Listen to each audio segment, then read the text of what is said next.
Hello there. Welcome to Steeples and Steel, Episode 3, The Assassination of JFK. We're going to go into a brief overview of one of America's most turbulent and complicated events, so I just wanted to kind of lay a few ground rules up front with this episode. This was one that took a lot of preparation and digging and diving, and each aspect that I dove into, it honestly felt like you could have written a book about some of these things that we're just going to glance over really quickly. So just a couple of things. This is not a whodunit in the sense of by the end of this you'll know for sure whether or not Lee Harvey Oswald was the one who killed JFK. Matter of fact, I'm going to try to be as neutral as possible about this and give you guys the chance to decide for yourselves and take a look at the evidence and do some digging on your own further and see what you think. So this is going to be probably a little longer episode, which I know the first two were kind of long, so I'm going to try to keep it as brief as possible. And also, I'm going to be a lot more book heavy on recommendations and stuff to do digging, to do research, and to do your own homework. And just be prepared to go into it understanding that this is an issue that has been very, very contentious for a very long time. And even today continues to be incredibly complicated and still very debated, very fought over by minds that are way greater than I am and have had way more time, way more expertise, and even eyewitnesses who were there at the assassination of JFK or people who were influenced by the events of JFK's assassination have differing opinions on it. And it's something that we probably will never get to the bottom of, but that's okay. We just want to kind of take some time, look at the assassination of JFK, and kind of shed a brief light on one of America's most complicated events. So keep in mind, some of the stuff that we're going to be talking about, whole books have been written on various aspects of some of this. And so it's going to be more of an overview, and let's kind of dive into this and take a look at the events that led up to the assassination of JFK on November 22nd, 1963. Unfortunately, it's going to be kind of a time and an era that America never really is the same after. It almost seems to kind of lose its innocence and become, going into the 60s, it was a whole different feel from 1961 to 1963 until 63 to 69. So let's go through and dive into this. What did lead up to the events of November 22nd, 1963? Where an American president is going to be gunned down in full view of the public. And this is an event, as I mentioned up front, that is hotly debated and will continue to be so long after this. So this episode, I know I'm repeating myself here, but this is not going to be a whodunit. This is more of just laying the facts out, letting you make the decision for yourselves, and doing more research and seeing what your results would be or what you would come up with. And feel free to drop them in the comments. I'd be very interested to see what you think, what your events timeline reveals, or what your thoughts are on this as well. So let's really quickly look at the life of JFK. He is going to be born in 1917 and of course is going to die in the assassination on November 22nd, 1963. It's an event that's kind of like Pearl Harbor was for an older generation, or 9/11 was for more turn of the century, people who were born in the 80s and 90s. That was their moment where everybody kind of remembers what they were doing when they heard, or maybe COVID as well. Everybody knows what they were doing when they heard about, everything was being shut down for 2 weeks. This is kind of an event where things are not the same after as they were before. He was born in Brookline, Massachusetts, which is actually going to be a suburb of Boston, and you can see downtown Boston from Brookline, and of course it was more or less separated from Boston, but still would have been considered a suburb at the time, and now is kind of swallowed up in the Boston sprawl. He was the second oldest of 8 siblings. He had an older brother, and then he is actually going to be survived by 6 of his siblings, and of course his wife and 2 children, John Jr. and Carolyn. Let's kind of dive into a couple of things about JFK himself. He was a devout Catholic, matter of fact, that had caused some issues in the 1960 campaign. Nobody thought up to that point that Americans would elect a Catholic president. The last one to have tried to run as a Catholic was a character by the name of Al Smith, who runs in the 1928 election. against Herbert Hoover and absolutely gets pounced in the polls, kind of thrashed by Hoover. And there was a couple reasons for that. One was for the fact that he was kind of a more of a New York City person and was considered more of a regional influence, didn't really sit well with people in the West or the Midwest, and also because he was a devout Catholic. And so up until JFK gets elected, there was this idea that there was just for a Catholic president to be elected was next to impossible. Here's a picture of Joe Kennedy, the dad, with his wife and his family. And you can see here that all of them are together. And one of the things that's interesting to me is the Kennedys did kind of seem to be almost like movie stars, that they were very clean-cut, good-looking, athletic, and their family lives were...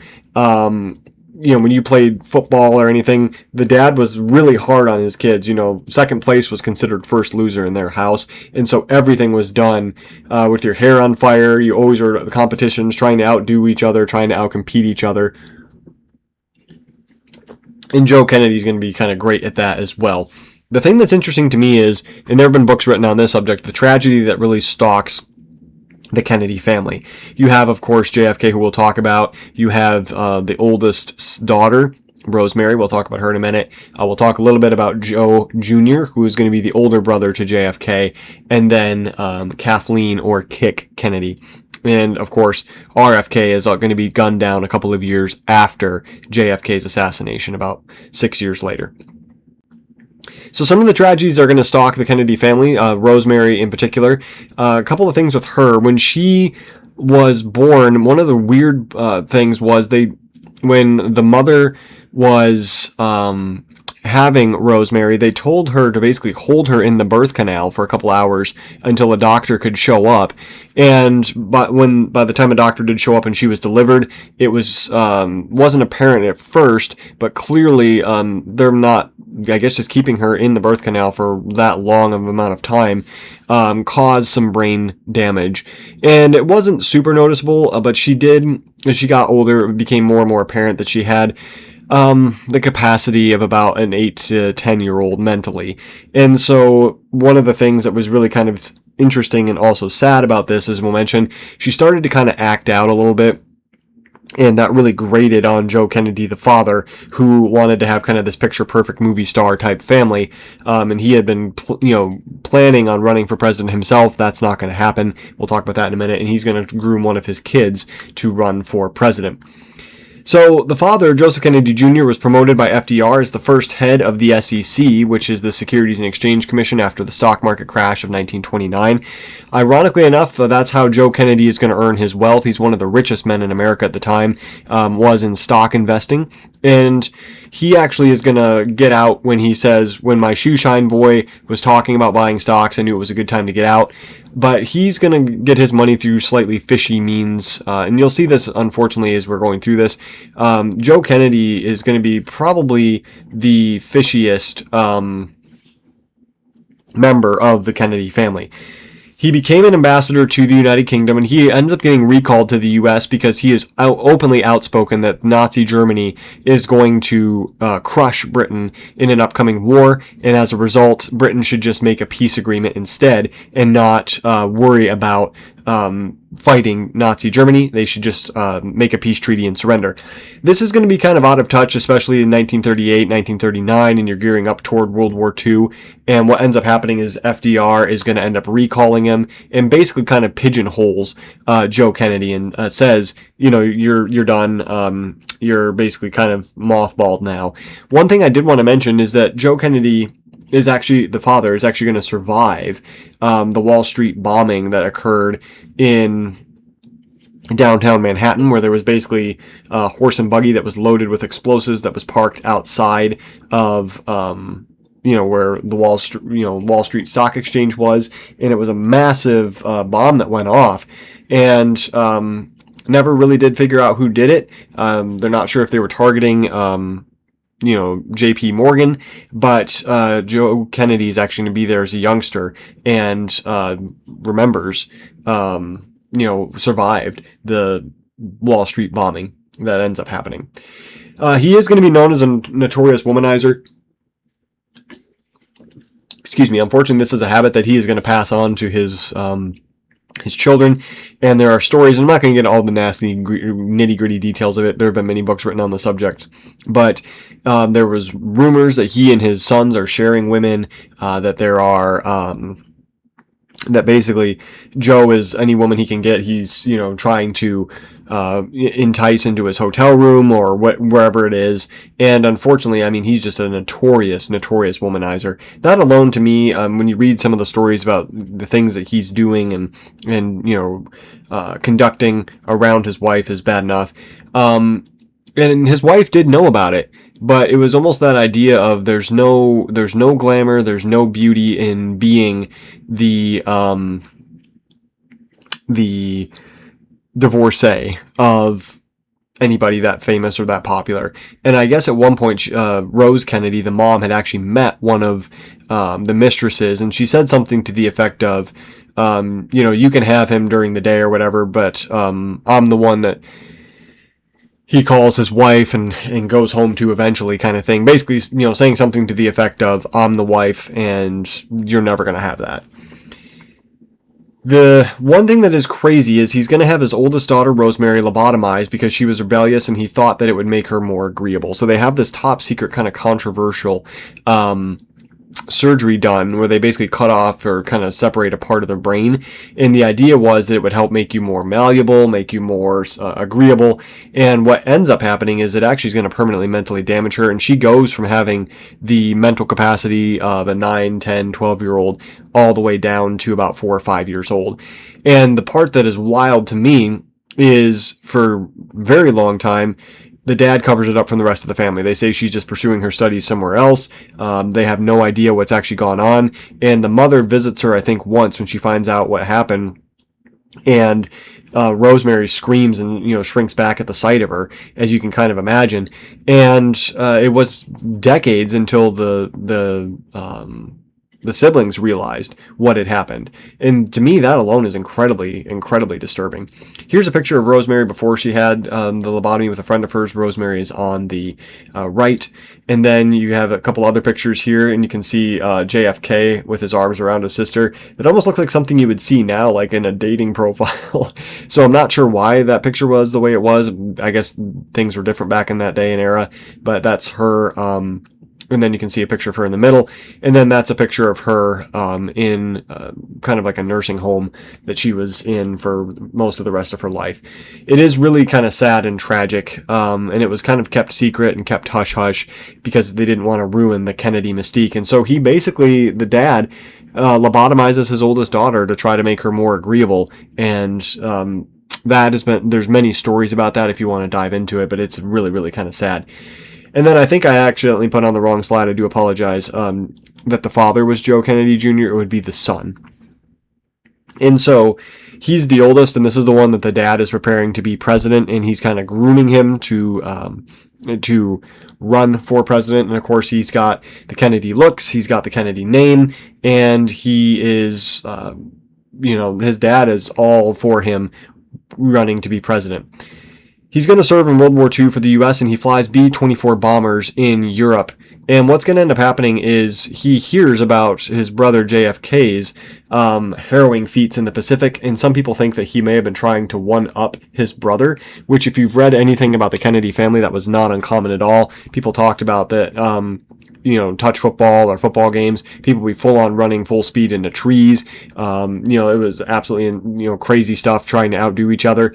And he is going to volunteer to pilot explosive-laden bombers, or, the earliest version of drones, against V-1 and V-2 missile sites. And the plan was that you're going to get these bombers going, you're going to get them pointed in the right direction and the right speed, and then you're going to bail out and basically parachute down and hope that you landed in friendly territory or in Great Britain.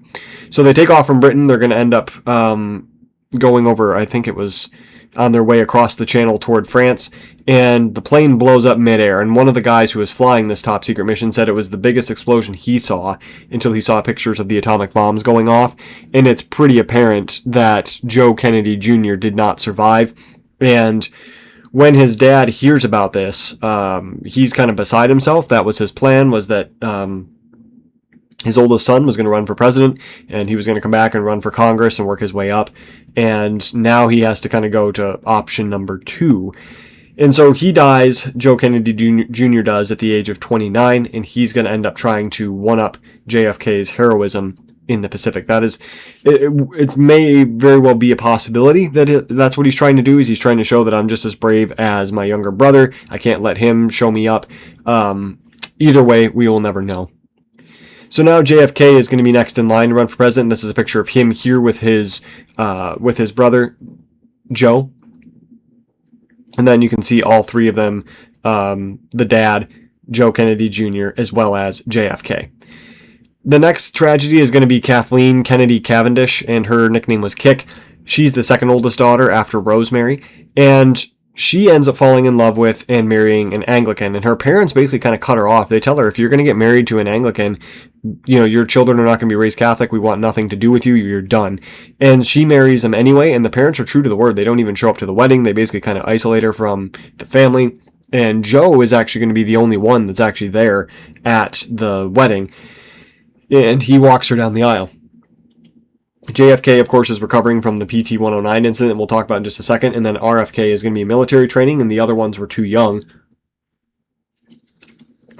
And what's going to end up happening is she's going to die in a plane crash in France in 1948.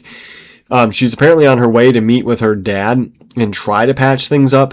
They get into some really heavy fog, end up in a plane crash, and they're trying to rectify the situation. Her dad does attend the funeral, which I guess if you want to, that's consolation, I guess. But they don't really ever die reconciled. So you have the oldest daughter who's lobotomized. You have the oldest son who has died in a plane drone explosion. And then now you have the second oldest daughter who has died in a plane crash. And here's kind of a picture of what the plane crash site would have looked like. So, unfortunately, they end up dying estranged. The mother even is estranged from Kathleen. And so it kind of goes from bad to worse in regards of that. So now you've lost the oldest 3 siblings here. And then you're going to have the PT-109 incident, which is going to take place in the Solomon Islands. JFK is incredibly sickly. We're going to talk about this more in just a second, but he's incredibly sickly to the point where he had gastrointestinal issues that plagued him throughout his life. He had back problems that are going to be greatly aggravated by this incident here. And what's going to end up happening is, you can see he was really sickly. He was 120 pounds. He actually gets denied military service due to sickness, and his dad basically kind of goes around until he finds the right doctor to be able to grease the pockets of that doctor to let JFK, qualify him for service. And that's going to be what ends up happening here. So this takes place in the Solomon Islands. It was the result of a risky strategy to target the Tokyo Express, which was known as a Japanese shipping lane. What they would do is they would lie in wait at night, and they would try to torpedo Japanese ships as they're coming through these narrow passages through the Philippine or Solomon Islands or wherever it was. And the problem with this is for a very long time, it was known that most U.S. torpedoes were, a lot of them were duds. As a matter of fact, it could have been as high as 1 in 3 were duds. And so there was a lot of times where you would get lined up, you'd have a perfect target there, and the shot and the angle was good, and you would launch a torpedo and nothing would happen. You would either sometimes they would go in circles and circle back on the ship that had launched them, or sometimes they just wouldn't, they would hit and nothing would explode. And so it was not uncommon for, torpedo attacks on these to be incredibly risky and kind of dangerous. And this incident is going to occur about 2:30 in the morning on August 2nd, 1943. And the Japanese boat is going to basically shear the PT-109 and is going to cut it in half. It's pretty obvious that it's going to end up sinking. It severely aggravates Kennedy's health and back problems for the rest of his life. It's going to be run over by the ship known as the Amagiri, and there's a lot of debate about what happens here. The captain is going to end up kind of claiming that he really was not intending on running him down for obvious reasons, because if you ran him down, then the torpedoes that were in the PT-109 could go off. There's another story that says no, that they were indeed trying to run him down. JFK is actually going to meet up and correspond with the captain of the Amagiri later on after World War II. They communicated back and forth, but they never actually did meet in person, which I thought was really kind of fascinating. And the crew were presumed dead. And of course, the Pacific was such a huge area that, you know, after a couple of days go by, it's almost like there's no hope that they're going to be able to find him. But JFK had been on the Harvard swim team, and if you ever read their story, it is an incredible feat of bravery. He's going to swim in a few-day period, roughly about 9 miles in choppy water. They don't know if it's shark-infested. They don't know if there's, you know, Japanese boats in the area. And he's going to have like a coconut shell that he is going to engrave, you know, his name, the position of where they were, and send help. And when they are rescued, they're actually going to end up, he's going to have that on his desk at the Oval Office when he becomes president. One other thing I was going to mention as well with this is it's about 6 days later that they're going to end up being rescued. And of course, they've lost a lot of weight. They're severely sunburned. One of the guys, he's actually going to end up having to tow by his life jacket strap about 2 miles with his teeth, which is absolutely crazy to think about. And so this incident is really going to kind of propel JFK into almost like the mainstream, and his dad, of course, is going to make the most of this. There's a lot of debate whether this should have ever happened or not.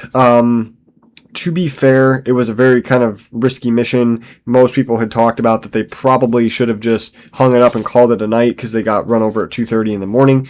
But regardless of all of this, this does become, you know, kind of the defining incident in JFK's military career. Here's a picture of the PT-109. You can see it's just kind of a speedboat / gunboat, really kind of relatively small.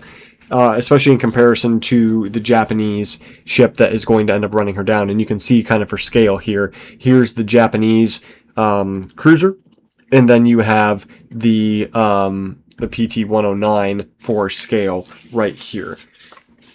So a couple of things I'm going to try to, give me just a second, I'm going to try to find this here. Okay, so a couple of things I wanted to kind of clear up here. So I knew I was missing something. So Joe Kennedy with the Wall Street bombing, JFK would have been 3 at the time. That happened in 1920. He's actually going to be walking by when that explosion happens. He's thrown to the ground, but he survives. And JFK was 3. I misspoke and said that Joe Kennedy was younger. I mean, clearly he would have been younger than he was, you know, when the boys are growing up. But he was an adult at the time. And then I did look to see as well. So the captain is going to claim that he did intentionally ram the PT-109. The captain's superior officer is going to claim that he was trying to avoid the PT-109 and didn't want to explode the torpedoes. To this day, we'll never really know for sure. But what's going to end up happening is, you know, the crew gets assumed that they're dead. The commander orders the search to continue. They are on an island for about 6 days before rescue. And then what's going to end up happening is JFK and the captain are going to become friends, and they correspond, but they never meet. And so this is going to kind of lead to JFK's health issues flaring up here. So let's kind of run through these real quick. He'd always been rather sickly. He had a lot of intestinal and gastrointestinal problems. His dad, as I mentioned before, had to use his influence to have a doctor give JFK a clean bill of health to enlist in World War II. He is going to contract Addison's disease, which was a disease of the adrenaline glands, and this was not revealed until after his death. They would chalk it up whenever he would have a flare-up to like malaria or some other disease, and this actually almost kills him a couple of times. It wasn't until there was a medication that comes out in the 1950s that he's going to have somewhat of a normal life, as long as he is taking his medication. He forgot it once or twice, and it would actually cause some flare-ups. One thing that I think is interesting about JFK is he was a very interesting person in and of himself. He loved sailboats, and he would often doodle them on notebooks during meetings. That was something that he was really big into. And then he loved reading newspapers, and he would read about, he had a reading capacity. He and Teddy Roosevelt were two of our biggest readers, and they talked about he could read about 1,200 words a minute with, I think it was like 95% comprehension, which is insane. And he would read 4 newspapers front to back during, breakfast. And so he was an incredibly fast reader, which is impressive. And he loved James Bond movies and books, and would read them voraciously. JFK was given last rites on 4 different occasions, not counting his death. So, I mean, you can tell he was rather sickly and almost died a couple of times. He was taking steroids for the pain, and they talked about things that you or I take for granted, like sitting down in a rocking chair. He would often have those because sitting in a regular chair just was absolutely agonizing. And then things that you or I wouldn't think about, like tying our shoes, those would just cause him severe pain. And actually, these steroids he takes do make him feel a little bit better, but they severely erode his spinal cord. He actually had to have a surgery to fuse his vertebrae into a metal plate in 1954.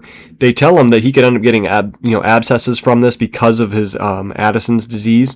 He says the pain is just so much that I'd rather just give it a shot. And true enough, he does end up getting abscesses and almost ends up dying from it, and ends up getting last rites in 1954. Richard Nixon was upset about this. He was a senator at the time, vice president, his meteoric rising on even faster, and prayed that God would spare JFK's life. One side effect of the Addison's disease and the steroids that he was taking actually made pronounced tan due to the medication he was taking, and this actually makes him look a lot healthier than he was. And so it's kind of ironic, in the debates in the 1960 election, Nixon's the one who kind of gets lambasted for looking kind of sickly, when in reality JFK had been way more sickly than Nixon for a lot longer. He lived with debilitating pain every day of his life, and at some points, as I mentioned, he couldn't even bend down to tie his shoes. He kind of keeps this from the public, but a lot of people that were around him kind of understood, what JFK was dealing with and went through. So just to show you, this is him coming out of surgery in 1954 for this fusion in his back, and you can see him with his wife Jackie. And it was a miracle. It took him months and months to get back from this surgery because of how bad it was. Almost dying from it. And then you can see a picture of him walking up the gangway to a boat here, and you can see that he is in tremendous pain. And if you notice off where JFK back is, you can see that they're handing a pair of crutches off to somebody in the Secret Service. Sometimes on the plane, he would actually be forklifted up because he just couldn't climb the stairs. You can see him on crutches here going up to Air Force One. And then here's another picture of him coming out of a car with a pair of crutches as well. You can see he's got a cigar in his hand. He loved smoking cigars. And matter of fact, when he orders the embargo on Cuba, I think he ordered like thousands of Cuban cigars so that he could have them and smoke them when he wanted. The story of JFK would not be complete without talking through Richard Nixon and JFK. They're kind of best frenemies here. They actually meet in 1947. They're both freshman congressmen. They're going to have a debate in McKeesport, Pennsylvania, outside of Pittsburgh. On April 22nd, 1947, they're going to eat at the same Greasy Spoon Diner afterwards, and they share a sleeping car on the way back. They flipped a coin for who would get the top bunk, and Nixon won. Probably the only time he's going to beat Kennedy and anything. But they talked throughout the night about life and politics, and they had a lot in common. And matter of fact, they become close enough that Joe Kennedy is going to donate to Nixon's senatorial campaign, and he and his wife Pat were invited to JFK's wedding to Jackie Bouvier, but they're not going to be able to make it, but they are invited. They're that close at the time. Nixon and JFK were both fervently against communism, and they're going to serve in the House and then the Senate together, so their rise is going to be kind of somewhat similar. And at one point in the 1950s, both Nixon and JFK were supporters of McCarthy's crusade against communism. RFK, his younger brother, is even going to work for McCarthy at one point, and when they vote to censor McCarthy for all of the red baiting, communist baiting that McCarthy is doing, JFK abstains from the vote and is not involved with it, and actually is going to give Joe Kennedy is going to give Joe McCarthy a pretty substantial check at the time. I think it was in the neighborhood of $10,000 for McCarthy's campaigns. Nixon was elected as Ike's vice president, or Eisenhower's vice president, in 1952. JFK is going to try to run for VP in the 1956 Democratic Convention. He's going to lose to Estes Kefauver, who is going to be a senator from Tennessee. And when he loses, he thinks it's kind of over, and his dad is like, nope, this is actually going to be your best chance. I really didn't want you to run. You would have lost anyway, which is going to be what ends up happening, and Kefauver's star is going to decline as a result of this. The friendship still existed, but was never really the same after the 1960 election. JFK had said if he lost the Democratic nomination, he would vote for Nixon. I think Nixon was kind of surprised by how dirty the Kennedys played in that election, and the fact that he thought that he and JFK were closer than they were, and JFK is basically kind of playing hardball, playing for keeps, and Nixon never really is the same after this election. We'll talk a little bit more about that in just a second.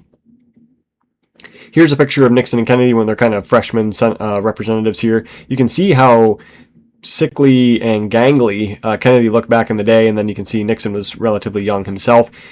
And then Nixon's rise, and this looks like a record album or something. I don't know, like this looks like a band cover or something. But you can see Nixon was the youngest VP at the time. He was 39 years old, and is going to remain the youngest vice president until Donald Trump taps J.D. Vance to be his vice presidential nominee. And so a lot of times, you tended to pick older people to be vice presidents, but in this case, Nixon is going to kind of balance out the ticket pretty well because Eisenhower is going to be relatively older. Matter of fact, he's going to be one of the older presidents that we have had. And then you can see this is Kennedy kind of throwing his hat into the ring for trying to be, vice president. When Adlai Stevenson, who had run once against Eisenhower, gets nominated again, he basically throws his vice presidential pick to the Democratic National Convention. And so there's this massive campaign of people trying to throw their hat into the ring to become vice president. Kennedy does. But he's going to end up losing out. And you can see this is Adlai Stevenson on the right side of the PowerPoint. And then you have Kefauver, who is going to end up beating him. Kind of looks like a little nerdy / bookish here, I guess.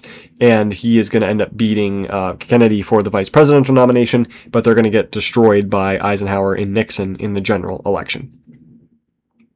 Here's JFK's wedding in 1953. A couple of things that are interesting here is his wife, Jacqueline, is going to be a reporter. She'd actually interviewed Nixon at one point. And she is 8 years younger than JFK. And she actually hated this wedding dress. She said that it didn't really look that great. She didn't like it, but it's kind of known as like the, wedding of the century. And one of the things that was really interesting is because JFK was really eligible, he was a senator, he was a very eligible bachelor. There is a lot of debate, and this is something that kind of keep in mind here that I wanted to kind of mention, is that this may not have been JFK's first marriage. This may not have been JFK's first marriage. He actually, there's rumors, and this is, at this point, there's nothing more than rumors, but that he actually had eloped with one of his brother Joe Jr.'s girlfriends, and that they were married. And the interesting thing about that is, if that was the case, when his dad found out about it, he, hits the ceiling and basically says, because I think she was more the Kennedy type, which makes it seem like this very well could have been the case. She's kind of rough and tumble. She's very she's willing to kind of be tomboyish, which was something that was Jackie was not. She was very kind of girlish. She was very prim and proper, and the Kennedy family were rough and tumble, and they said that was something that she it took a little bit to get used to. But what's going to be interesting is if JFK was indeed married to this other woman, and give me just a second, I have her name, but I'm trying to find it real quick. Give me one quick second. Okay, I had it in one of my notes, so sorry for that pause there. He may have been married to a woman whose name was Durie, Durie Malcolm.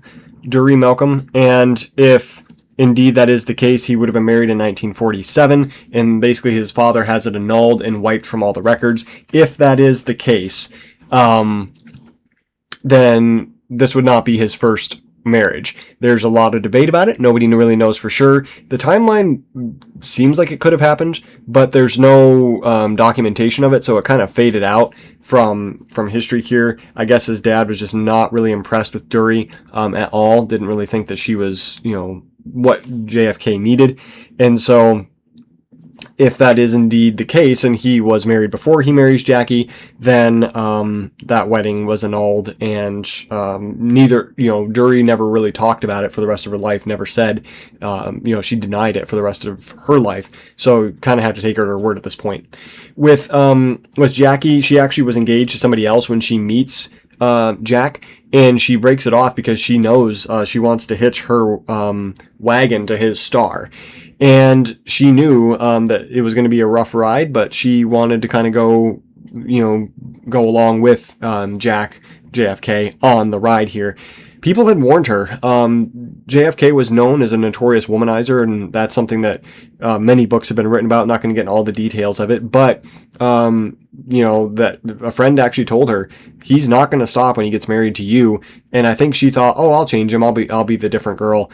And they said by the first year of her marriage, she looks like she's kind of a victim of a car crash, where JFK gets married to her and immediately continues, his running around with other women, and she just kind of tolerates it. There was a couple of points in her life where she actually twice almost divorced him, and we'll talk about one of the times in just a second here. And then here's a picture of them together. She would have been about 8 years younger than JFK. And there was a book that was written where I think by 1960, she had basically had it with his running around with other women. And she had said that if he didn't win the Democratic presidential nomination, she was going to divorce him. That she was just kind of that sick and tired of all of his running around. And I think he would try to hide it from her, which almost made it worse. And then when she'd find out, it just, did not go well. And the sad part is the best time of their marriage was ironically the last couple of months before he dies. And then you can see a picture of them here going to the presidential inauguration. They were not really like a couple that was known to be affectionate in public. They wouldn't really hold hands. They were not known as being kind of a touchy-feely couple. It may be because he was a lot older. It may have been because it was a different time. It may have been because he's just constantly running around. Either way, unfortunately for, the press and everything else, their married life was not as glamorous as it appeared. It definitely had its highs and lows. That's something you can say about their relationship. The couple's marriage was not what it was portrayed in the media. He did a lot of running around on her, stepping out on her. They had 4 children. They had a miscarriage, Arabella, who was a stillborn, and there may have possibly been a miscarriage before Arabella. But when she has the stillborn birth with Arabella, she named the daughter that. JFK is actually out on a yacht in the Mediterranean with another woman, and he doesn't want to go home, doesn't want to see Jackie at all. And one of his friends says, buddy, if you want to be president, you're going to get your butt on a plane and get over there now. And that was actually one of the times where Jackie said that she was within inches of divorcing JFK when she's, on a hospital bed having a miscarriage, a stillborn birth, that he's out running around, with another woman. That was, really kind of one of the low points of their marriage. And to be fair, that was an incredibly scummy move on JFK's part. They do have a daughter, Carolyn, and then a son, John Jr., and then they're going to have, another early, like a preemie, Patrick, who was going to die at 39 days old in 1962. And that's where I think their marriage really starts to improve. JFK's actually there, and Patrick breathes his last in JFK's arms. And I think at that point, that's where they have gone through this traumatic event together, and it brings them closer together. You can actually see this is after the Patrick's death. You can see they're holding hands, which was something that was not common, was not commonly seen. We mentioned that Jackie was about 8 years younger than JFK, and we mentioned, of course, that he cheated on her constantly. She was aware of his affairs, but she tolerates him, and there were a few times, as we mentioned, that she considered divorce. We'll talk more about their relationship as we kind of move through here. The 1960 campaign, JFK is going to defeat Hubert Humphrey of Minnesota, Stuart Symington of Missouri, and then Lyndon B. Johnson of Texas in the Democratic primaries. Here's Hubert Humphrey. He was known as kind of the integration. He wanted to ban segregation, and this is, of course, during the era of deep feelings in the South about keeping blacks and whites separate, and it actually cost a ton of money to do that. It's something that many people don't realize, is having all these separate facilities just cost more money, was more of a drain on the Southern economy, but they wanted their way of life. And so Hubert Humphrey was never going to win the South, and JFK is going to beat him in some of the primaries. And then Stuart Symington, we'll come back to him in a second. This is a picture of what he would look like. He was very presidential, and he actually is going to run a firm in New York, and he actually is going to be very outspoken. And in his company, there was no segregation, and that's, of course, going to kill him in the South as well. And then you have Lyndon Johnson, who was a notorious kind of race baiter, keeping the segregationist. He's going to change his tune, but some people think it was probably more politically motivated than anything else. And he is actually going to do something that really ticks his brother RFK off. Basically, he digs up and finds out that JFK has Addison's disease. He's got some sort of illnesses. He publishes this. I guess no newspaper will pick it up because it's just kind of hearsay. RFK loses his mind. I think it touches a nerve because it's close to the truth. And RFK and LBJ, as he becomes known, Lyndon Johnson, never get along pretty much for the rest of their lives. JFK is going to win in West Virginia and Wisconsin, and he shows that a Catholic could carry an overwhelmingly Protestant state, especially in West Virginia. Here's a picture of him, and it's interesting that Kennedy was so rich, but he also struck a chord with the lower classes, the working classes. Really kind of touches a nerve there. JFK's campaign was not above using dirty tricks and campaign tactics. It was often talked about that the dad would buy, just send as much money as he needed to buy votes, to buy people off, to stuff ballot boxes. And they even did where they ran anti-Catholic posters in Wisconsin, postmarked them like it was from Minnesota, so it looked like Hubert Humphrey's campaign was doing it. And the more Hubert Humphrey protests, the more it looks like that he's involved. And from what we can tell, it was JFK's campaign operatives who were doing this. Probably Joe Kennedy was the one who was behind it. JFK had more money and family campaigning for him than any other candidates did, so of course that's going to cause, people are out there getting the vote. His family, once again, his siblings are all rallying for him. RFK is going to be his campaign manager, and he's more than willing to play the hatchet man. JFK looks good, and RFK is out there kind of, doing what he needs to do to try to help his brother win.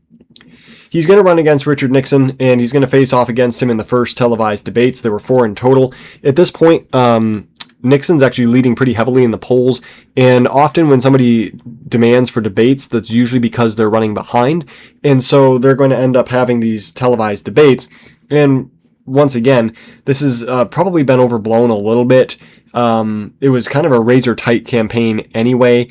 Nixon is going to lose ground during the debates, make it up, and by the time the election is held in November, they're running incredibly close to each other. And it doesn't help with Nixon. He refused studio makeup. He had staph infection. He had banged his leg on a car door and ended up getting infected. And he decides he wants to visit all 50 states before Election Day. So he's doing insanely hectic campaigning in states that probably weren't going to go for him anyways. And then what ends up happening is a couple of days before the debate, he ends up re-banging his same leg on that car door, causes it to get even worse. And Nixon was known to be kind of a... have 5 o'clock shadow. He would sweat up profusely, and so when they have the first of these debates especially, Nixon comes out looking like he's sick. He had lost a lot of weight from campaigning and from the staph infection, and so ironically enough, it's JFK who is the one who is more sickly, who comes across looking better in the debates. And they had 4 of them in total. They both went back and forth, saying the other one dodged the 5th debate. And they're kind of considered a draw as far as Nixon won some, Kennedy won some, but the first one was the one that most people paid attention to, or that remember, and that's often been used to say that that's the reason Kennedy won, but more than likely, there was just a combination of factors, and we'll talk about that in a second. The 1960 election is one of the closest in U.S. history. It's the first election that all 50 states participated in. The debates may have cost Nixon the election. As you mentioned, he hit his knee in a car door and got a staph infection. He never really gets a hearty endorsement from his boss, Eisenhower, who was incredibly popular.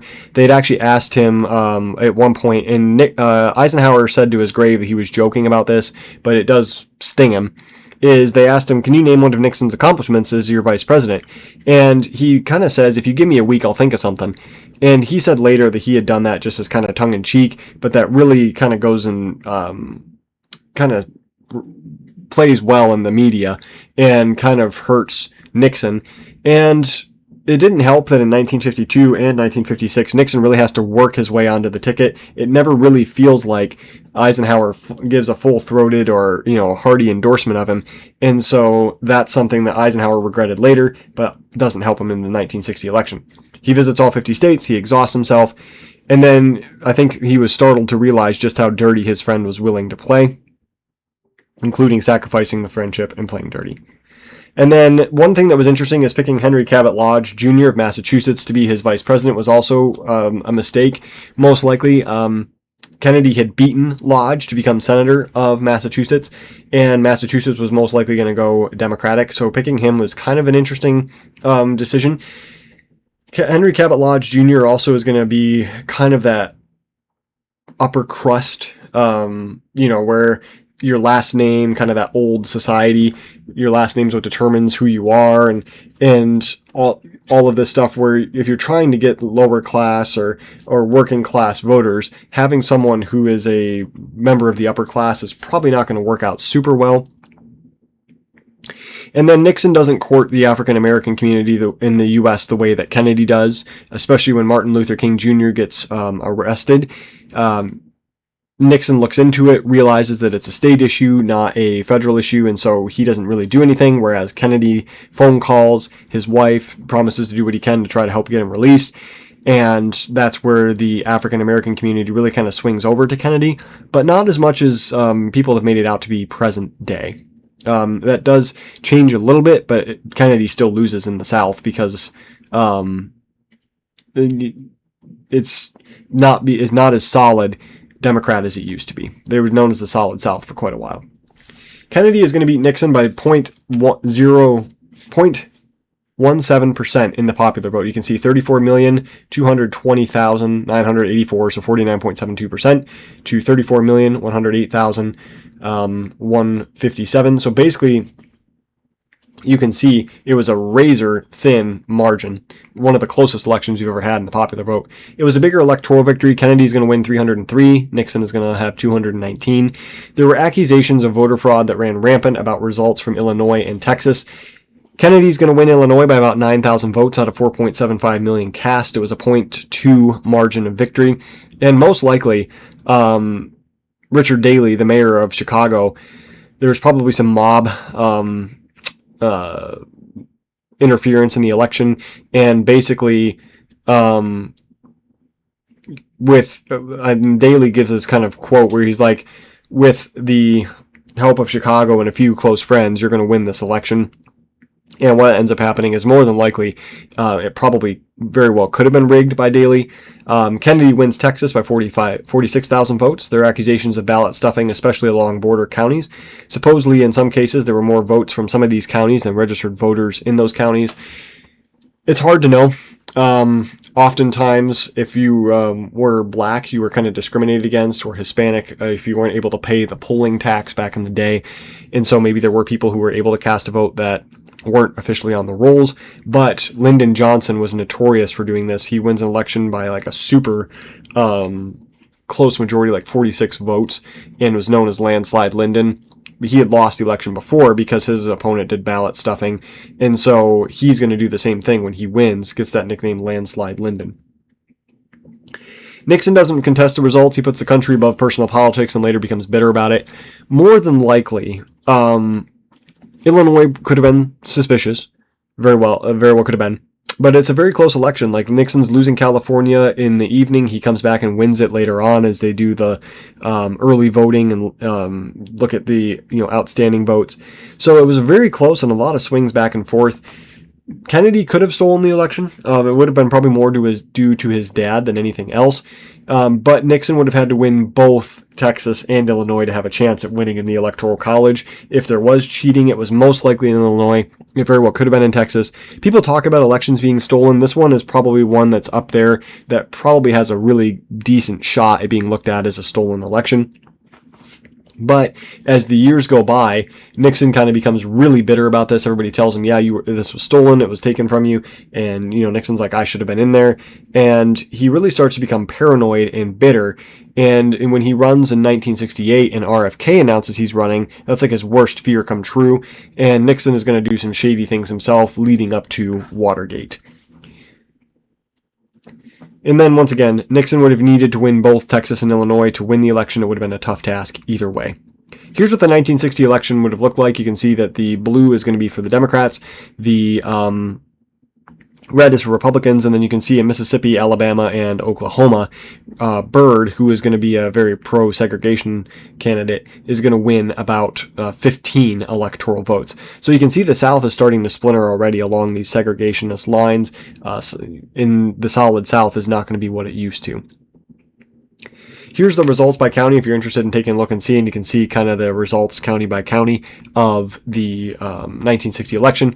The red is going to be Nixon, the blue is going to be Kennedy, and then the yellow would be for Byrd. The 1961 inauguration is going to be the last one where top hats were worn. Kennedy thought they were kind of stupid. It was a bitterly cold day. He wears the top hat, to the inauguration, and then never really wears it again after that. One of the things that's fascinating to me in this picture is you're looking at 4 presidents. You've got the 34th president, Dwight David Eisenhower. You've got Kennedy, the 35th. And then you've got 36, which is LBJ. And then you have 37, which is Nixon. And then here's Kennedy giving his famous ask not what you can do for your country, but ask not what your country can do for you, but what you can do for your country. And then Earl Warren, who's going to play a prominent role in investigating JFK's assassination, the Chief Justice who swore him in, is sitting right here. Let's talk through real quick JFK's 1,000 days. So a couple of things with this. Domestically, JFK is a success. You've got things like breaking up segregation. That's something that he's really doesn't want to do this, but the more he's drawn into it, the more effective he becomes at it. And you have the Peace Corps, you have other things domestically that he's very successful at. Foreign affairs, he's more of a mixed bag. He does found the Peace Corps. He works to end the segregation of African Americans in the South. Unfortunately for him, in international affairs, it's not always the best. He gets run over verbally by Khrushchev in Vienna. Khrushchev views him as kind of this young, rich, arrogant kid. In some ways he's right, some ways he's wrong, obviously. But like, he's used to dealing with Eisenhower, who's older. He was a general in World War II, and Kennedy's kind of this young whippersnapper. And so Kennedy is really hopped up on pain pills when he meets Khrushchev in Vienna, and Khrushchev just kind of steamrolls him. And then the Berlin Wall, of course, is going to go up during his administration, which was kind of viewed as a tragedy. And there was actually people talking about bulldozing the wall down. JFK kind of calls it off, and so it kind of looks like a retreat there. The biggest atomic bomb ever detonated happens during his time in office, and then the Cuban Missile Crisis is going to occur as well, and he also places Cuba under an embargo. This is interesting to me. The man who could have been the 36th president would have been Stu Symington. JFK actually was considering him as his vice president, and then almost as kind of like a concession prize, he offers at like the last minute to LBJ, thinking that he'll decline. LBJ actually accepts. When Robert Kennedy finds out about this, he is apocalyptic. He does not want him on there at all. He hates LBJ with a passion, and he tries to talk LBJ out of it. LBJ says, nope, he offered, I'm going to accept it. And there's this, if you ever read the stories behind the scenes about it, it's actually really interesting. There's kind of this upstairs and downstairs in the hotel at the convention for quite a while. And Symington was apparently JFK's first choice. He offers it to LBJ just as kind of like, hey, this is, a rhetorical question, and is surprised when LBJ answers differently. Well, RFK was more surprised. And JFK basically says, well, if he accepted it, we're going to have to take him. And it's not begrudgingly, because JFK kind of had his mind made up that if he's going to accept it, it's fine. But RFK is livid about this.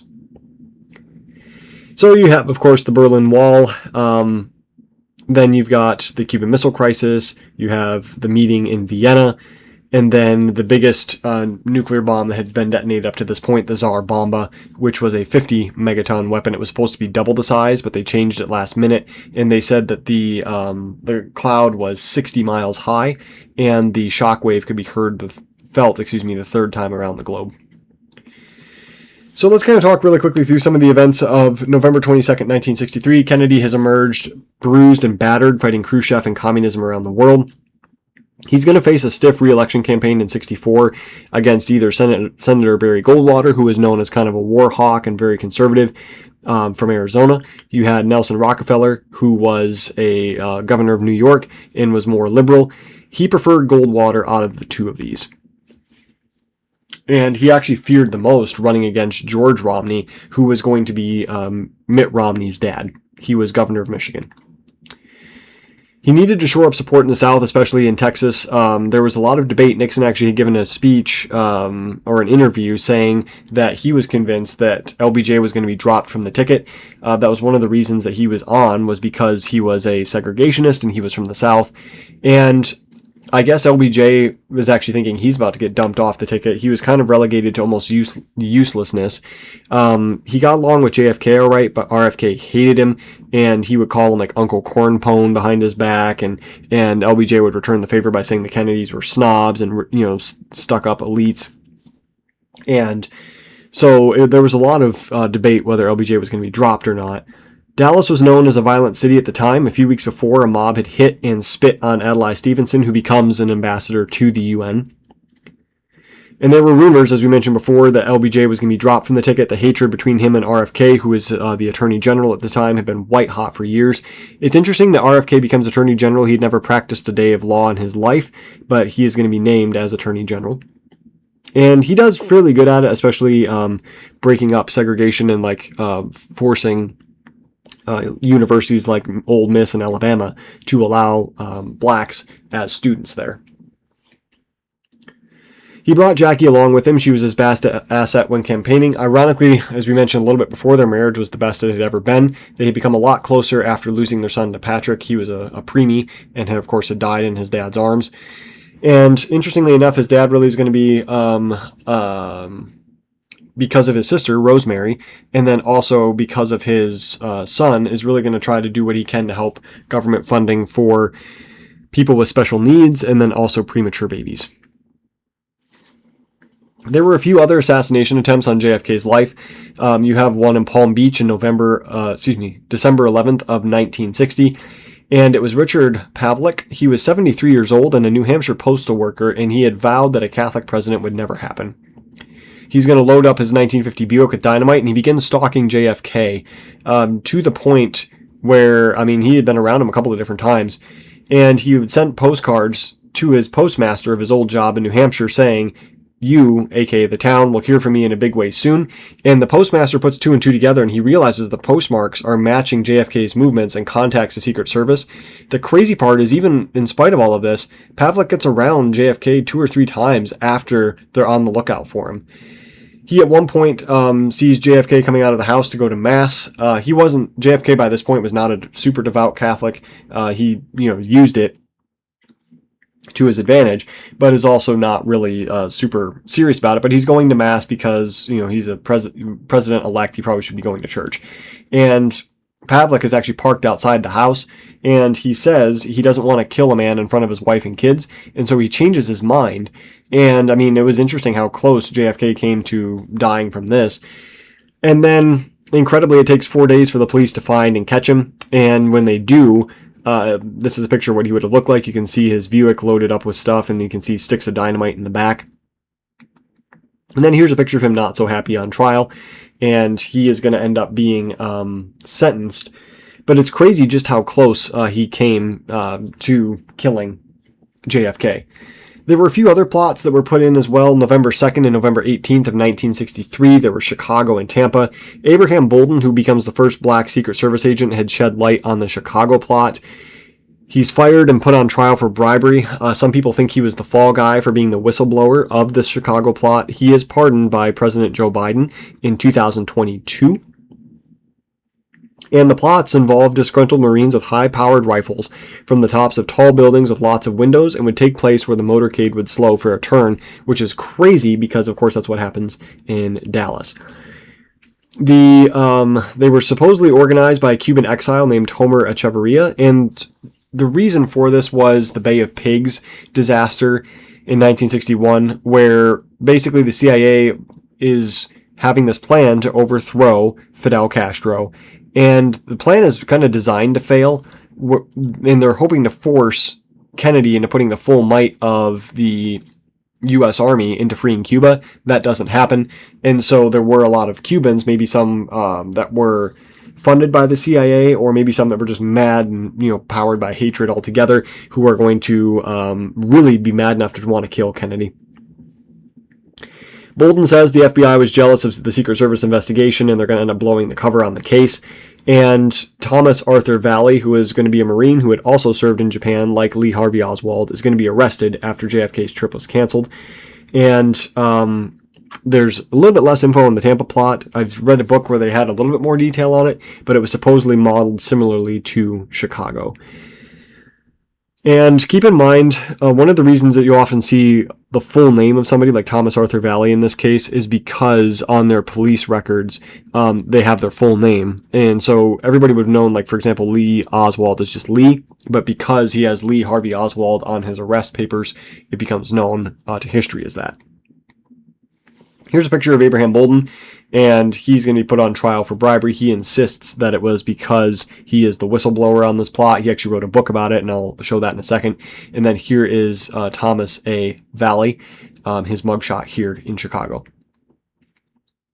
Let's talk really quickly through the events of November 22nd, 1963, and this is roughly around 12:30 p.m. is when Kennedy is assassinated. A ton of events that occurred this day are going to be incredibly contentious, and keep in mind each one of these things, there have been many books written about the subject, and this is, once again, more of an overview, so I know I'm skimming through some of this stuff incredibly quickly. I do apologize. One thing I did want to mention that is incredibly interesting is a couple of months before JFK dies, he actually does like a home James Bond movie where he is playing as President of the United States, and he is shot or assassinated, and his part was he had like ketchup coming out of his mouth, and there were, I think, 2 or 3 copies of the footage, because of course it was shot with like 8mm cameras, and you would have had the film of it, but it's been lost. One of the friends, I think, destroyed it, and then the other one, I think he had it, but it's never seen the light of day. But it's interesting to me that he literally kind of stars in a film where he's the president and he gets assassinated a couple of months before because he was such a huge James Bond fan, kind of shoots his own home James Bond film. So that was something that's just wild to think about. Even the number of shots and where they were fired from is debated. Dealey Plaza was known as being kind of an echo chamber, so there's a lot of debate as to how many shots were fired, where they were fired from, and we'll talk through some of these. There are 3 shots we'll focus on. The first one was a miss, hit the pavement behind the limo, which was moving at about 11 miles an hour when it's coming through Dealey Plaza. The second bullet is going to go through JFK's neck, out his chest into Governor John Connally, and is going to exit Connally, and then is found in the car by a Secret Service agent who placed it on a stretcher at Parkland, and this becomes known as the magic bullet. And ironically enough, this is the one that Kennedy would have survived. He's wearing a back brace due to his, once again, kind of chronic back pain. Unfortunately for him, he cannot bend over, and so they said even his voice box would have been fine and everything, but he does not survive, he does not survive because of the back brace, but if he had not had it and would have ducked down, he actually would have lived. Everybody else, kind of is ducking, he's just a sitting duck. The third bullet was the one that entered through the back of JFK's head, blew the side of his head and his brains out, and then ends up killing him.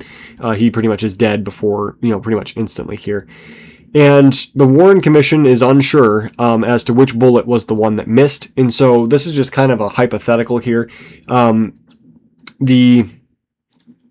It could have been, because of course this is within a roughly 8-second time period, it could have been, the first one could have been the one that went through JFK's neck, or could have been the miss. We really don't know. All that we know is the last bullet is the one that's going to end up blowing out JFK's head and killing him. So it's a lot of debate as to whether the first bullet was a miss and the second one goes through, or whether, the one that goes through JFK's neck was the first bullet and the second one was a miss. We really don't know. Just to show you, if you want, you can definitely pause here and you can see there's a lot of debate as to a couple of things. There are debates about the grassy knoll. People have talked about that for a long time. And you can see, based off of the Zapruder film, which was kind of, the Warren Commission is going to look at this, but it was not actually released to the public for about about 10, 12 years after. But you can see the ricochet here is, this guy is hit by a pavement chip from the deflected first bullet, and then one ricochets off a tree.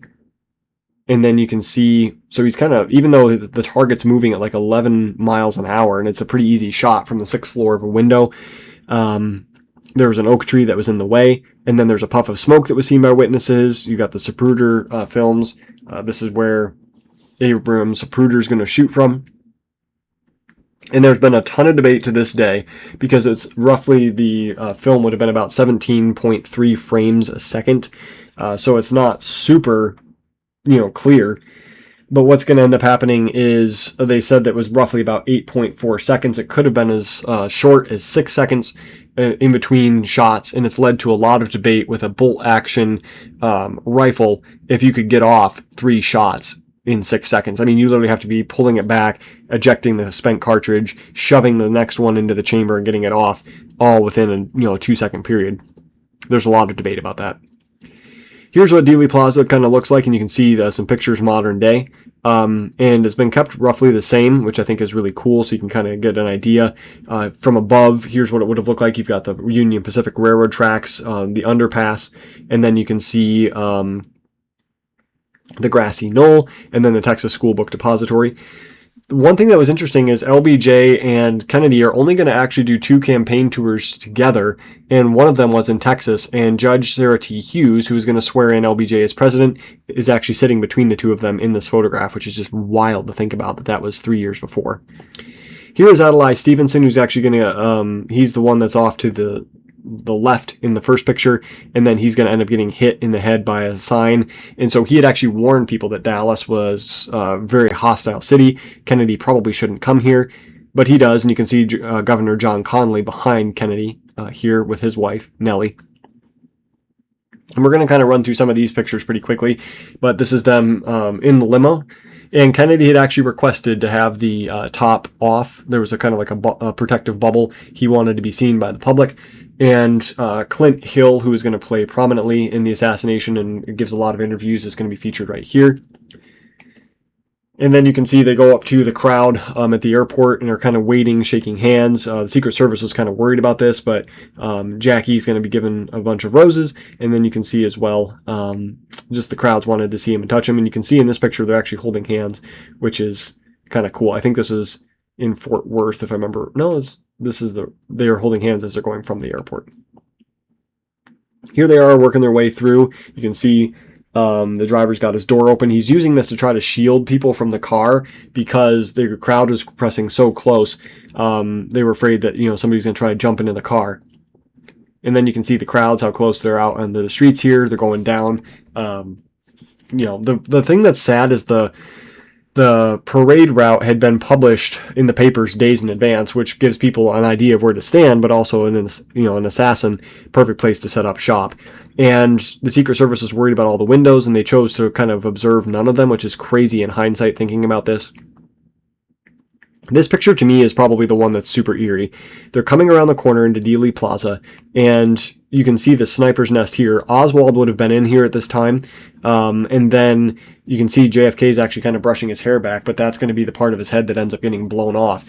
And this picture is incredibly wild to me. It's the best quality one I could find, and there's a website I'll show you at the end of this here that they even said it was kind of the best they could find of it, that wasn't washed out, but just absolutely wild. This is a picture of the assassination of Kennedy as it's happening. You can see there's no Secret Service agents on his car. They're riding in the back, and this is kind of a zoomed in. You can see it's not the best quality, but you can see the Secret Service agents are kind of looking back toward where the gunfire is coming from. And then you can see, if I can show you with the mouse here, you have Governor Connally right here, and then Kennedy reaching for his throat. And then all of this is, if you ever watch the Zapruder film, I just warn you, it is definitely not PG-13. It is really rough to kind of watch and see. But Jacqueline Kennedy's crawling out, trying to grab pieces of the president's brain. You can see Connally and his wife have ducked down. The last words that JFK would have heard was from Governor Connally's wife, where she said, "Well, you can't say that Dallas doesn't love you." And so you can see Clint Hill is trying to get on to the back of the limousine right here. This would have been Jackie's Secret Service detail, and she's trying to scoop pieces of his brain back into the skull back into the car.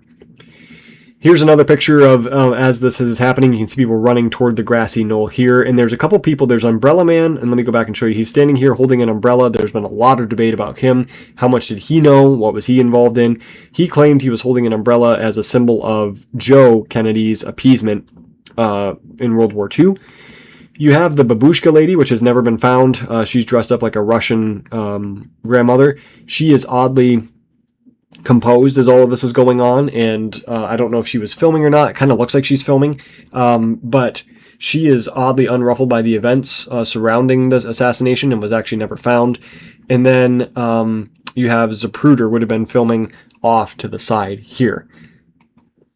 This has been, this was in storage, and an FBI agent accidentally put his thumbprint on it when he was handling the photograph. But you can see they're speeding down the hill here, and there's been a lot of debate as to whether there was an assassin over here behind the grassy knoll. And then you can see Clint Hill jumping on the back of the car, trying to push Jackie in so that she doesn't get shot. And then this would have been, and you can see the time on the Hertz Rent-A-Car sign on the building of the Texas School Book Depository saying 12:30. They are going underneath the overpass to Parkland Hospital. And then here's another picture on the way to the hospital as well, and then a crowd kind of gathered trying to process what all had just happened. Here's what Dealey Plaza looks like today. The skyline around it has changed, but it's actually somewhat very similar. Here's kind of another view from above. You can see they've kept it very similar to what it would have looked like. And then the focus is going to shift to the Texas School Book Depository building. And then just to show you, that's the one that's the brown building right here off to the side. There's been a lot of debate. Some people said that there were as many as 7 or 8 gunshots. Some people say that there were somebody was in a manhole shooting from above. That seems a little bit unlikely. Or below, excuse me, shooting above. That seems unlikely. There are some people that say the shots could have come from this building. Some people say the shots could have come from this building. A lot of debate about it. But focus is going to shift quickly to the Texas School Book Depository. In particular, the window on the 6th floor. What has confused a lot of people was originally they said that there was an African American or a black person that was with a gun on the 6th floor. Most likely what happened, and this is very common, is in the heat of the moment you kind of get things mixed up. It could have been these two African Americans looking down, seeing, and they actually said they could hear the sound of spent rifle casings hitting the floor above them. And then you can see there's an FBI agent pointing out right here, or a police sergeant, excuse me, pointing to the corner window where a sniper and spent shell casings have been found moments earlier. Warren Commission is going to see that there are 3 rifle shells that were found in the sniper's nest after the assassination. It's interesting to me that the assassin, Lee Harvey Oswald was the one who did this, didn't bother to clean up after these. Maybe it was just the heat of the moment where he's trying to get away. Here's the sniper's nest as it would have looked, and then they did a recreation in '67 with a sniper's nest here, looking down at the Dealey Plaza. And then they find the rifle kind of wedged in between some boxes. They never really did find a definitive fingerprints on the rifle, and you'll see in a second one of the reasons why that could have been. There did seem to be a palm print and some fibers that matched Lee Harvey Oswald, but if you notice, they're handling this without gloves at all. Matter of fact, in the Dallas police station, they're actually going to kind of show this around and parade it like a souvenir. And so, I mean, by the time everybody's touched and handled it, I'm sure there were all sorts of different fingerprints on it. There's a huge debate at Parkland after JFK is officially pronounced dead and is given last rites. They actually hold off on pronouncing his death until the priest can come and give him last rites, because in the Catholic faith, you need to give them last rites before they die. The Dallas police say this happened in our area. Ironically and incredibly enough, it was not a crime to kill a president up to that point. And so there was kind of a scuffle that almost broke out where the Secret Service like, we're taking his body back. We're going to bring it back to Washington, D.C. And the Dallas police were like, nope, this happened in our jurisdiction. We're going to take all of this. It's kind of incredibly rushed. There had never really been probably precedent or protocol for this before. And so you can see they're loading the casket up onto the plane here. And then, of course, you have the famous photograph of the swearing in of LBJ by Judge Sarah Hughes. And Jackie is standing here next to him. They asked if she wanted to be there, and she said yes. And then one of the things that is going to rankle LBJ till his dying day was Bobby Kennedy is going to run onto the plane and brush past Lyndon Johnson to be with Jackie, and is basically by her side, you know, kind of helping her out for the next couple of days. And he just ignores LBJ, and that really ticks him off, LBJ. You can see how much blood was on Jackie. She cleaned a little bit off her face, but you can see on her, like, I'm assuming her stockings as well as her skirt, like, it just, the amount of blood that was caked on her is just really, really sad. They're going to do an autopsy at the U.S. Naval Hospital. It's kind of botched from the word go. It's done incredibly quickly. There's a lot of people wanting, the Kennedy family wanting it done. This not really probably the best doctors to be doing a medical autopsy. You've got Navy doctors, and the not that they're not qualified, but that for the magnitude of this event, you need people who are probably doing this more professionally and longer in the field. And then one thing that was really fascinating is they actually did take out JFK's brain. Like, I think a third of it was gone from just being blown out by the assassin's bullet. And it ends up in the National Archives, and a couple years later it goes missing and has never been found since. So JFK's brain, either somebody broke into the National Archives and took it, or more than likely, oops, sorry, hit the computer. Bobby Kennedy's may have taken it. His family may have taken it, or the Kennedy family may have taken it. Maybe they didn't want people knowing all the drugs JFK was taking for his pain, his Addison's disease, but we'll never know. Jackie Kennedy's dress was never cleaned. It's actually still held by the Kennedy family and will not be allowed to be on display until the year 2103. But they're keeping it in the Kennedy family, and at some point may end up using it. Couple of things here. So this is the path that the magic bullet would have taken. They did a trach on JFK, and so they did it over where the bullet would have come out. And so the problem with this is we'll never actually really know the exit wound of the bullet. Some people say he was shot from the front and went out the back. We really don't know for sure. People who are skeptics of the magic bullet, and I mean, they said I think the bullet only lost like 2.5% of its mass going through two people and making 7 or 8, hits, whether it was in and out or in bone. We really don't know 100% for sure. Bullets can act and do weird things, but it does kind of strain credulity that this bullet would have gone through Kennedy, in Kennedy, out Kennedy, in Connally, out Connally, hit his arm with enough force to break his wrist, and then just show up in pristine shape. This is a modern interpretation of how it could have gone. We really don't know for sure, but if Kennedy was sitting a little bit higher than Connally, then the magic bullet theory very well could be possible. Here's what it looks like. It's this is not the actual bullet. I think they made a copy of it, and it's this is a replica of what it looks like and is kept in the National Archives, which that could lend to the theory as well. But you can see, I mean, it looks like it's in pretty good shape. Some people say that if you turn it over, it would be a little bit more deformed, but it is pretty impressive for the damage that it did. I could be wrong as well on the fact that I think the original may actually be in the National Archives, and this is a picture of it. They may have a copy on display now, but this picture would have been of the actual bullet. So a manhunt, of course, is on for the suspect. The police actually run into the person that they eventually arrest in the Texas School Book Depository building. They ask him where the staircase is. He's not acting suspicious. He points them to the staircase, so they leave him and run up the stairs. There has been a ton of debate about this. People have kind of clocked it, whether Oswald could have made it all the way down from the 6th floor to the 1st floor of the Texas School Book Depository building and the amount of time it would have taken for the police to get in there. Some people say maybe he left an elevator open. Some people say if he walked down the staircase, it's still, for him to do the shooting and then walk down, kind of strange credulity, for him to be down there in the break room on the 1st floor where they meet him. We really don't know. They run up the stairs. Oswald's going to leave the Texas School Book Depository. He catches a bus.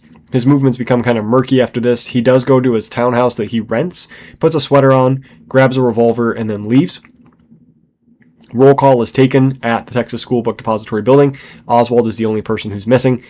And then at some point, he is stopped by Officer J.D. Tippett. A bolo has been issued for a person looking like Oswald because he's been missing at the Texas School Book Depository building. There's this idea that because he's gone, he probably had something to do with it, which the next actions that Oswald does really kind of makes him look suspicious. He is going to gun down Tippett and fires a couple of bullets into him and then finishes him off execution style, like stands over him and fires one into his head around 7 or 8 witnesses. He takes off, ducks into a shoe store when a police car passes, and then goes into a movie theater without paying for a ticket, where the movie War is Hell is playing, and both the shoe store clerk and the ticket taker call the police. Oswald is going to try to resist arrest and ends up getting beaten up by the Dallas Police Department for it. This is back in the day when police brutality was police things were run a little bit differently than they are today. He insists that he's a patsy, and incredibly, he's brought out for a midnight interview with the media by the Dallas Police Department. The Dallas Police Department kind of bungles this from the word go. They bring him out for a midnight interview. They're going to kind of march him around, frog march him, stand him before the cameras, everything that you would never do today. And the crazy part to me is Oswald is only 23 years old at the time of the assassination of JFK. So, I mean, he's not a very old person when he does this. Here's a picture of what J.D. Tippett would have looked like, and then you can see this is simulated positions of Tippett and Oswald at the time of the shooting. What has led a lot of people to wonder is Oswald and Tippett carry on a conversation for a while, like Oswald's leaning in through the door of the car and is talking to Tippett. Tippett gets out, starts to walk around, and that's when Oswald starts shooting him. This picture has been the subject of much debate as well. Oswald has his wife, Marina, take a picture of him with this rifle, which is the one that is going to be used to assassinate JFK. He claims that it was photoshopped. There's been a ton of debate about this. Most sources say, this was when he was in New Orleans, most sources say there would be no reason for this picture to be photoshopped. Some people say the shadows don't mesh, the lighting doesn't mesh. It'll be impossible to know for sure, but it is interesting that he requested to be photographed with this rifle. He leaves a paper trail that is interesting to think about if you're really planning on doing all of this stuff. And then here's another picture of them holding the rifle as well. And the one thing that's interesting to me looking at this is he must have added a scope after he had this picture taken. Here's him emerging from the the movie theater with the police, and he pulls a gun on the cops. Actually, it gets caught in the webbing of his thumb and first finger, and that prevents the gun from going off, and then he gets jumped and beaten up. And you'll see in this picture, he's got the bruise over his eye from getting beat up by the police. And this is when they do their midnight press conference and ask, and Oswald admits that he has not been charged with the killing of JFK up to this point, but he's been brought in for J.D. Tippett. And then incredibly, standing in the back here, and this is a kind of a zoom shot of it here, is Jack Ruby, who is going to go down in history is killing Lee Harvey Oswald. He's actually back here in the press conference taking notes. I'm not sure what he's holding in his hand, probably a cigar or a cigarette. I'm not 100% sure, or a pen. I can't really tell. So let's mention really quickly about Lee Harvey Oswald from 1939 to 1963. He grew up in a single-parent home. His dad dies of a heart attack 2 months before Lee was born. And he was known for being quiet, but was incredibly belligerent if he disagreed with people. He was in 10 different schools. His mom gets remarried, but ends up divorcing. Lee is close to his stepfather and does not take it well. And his mom viewed him... Sorry, it says motor. I'm so sorry about that. His mother viewed him as a burden and was harsh on him. And then ends up in juvenile detention at the age of 12 for truancy, for skipping school. And he was a big reader, and eventually is going to espouse Marxist and socialist ideas.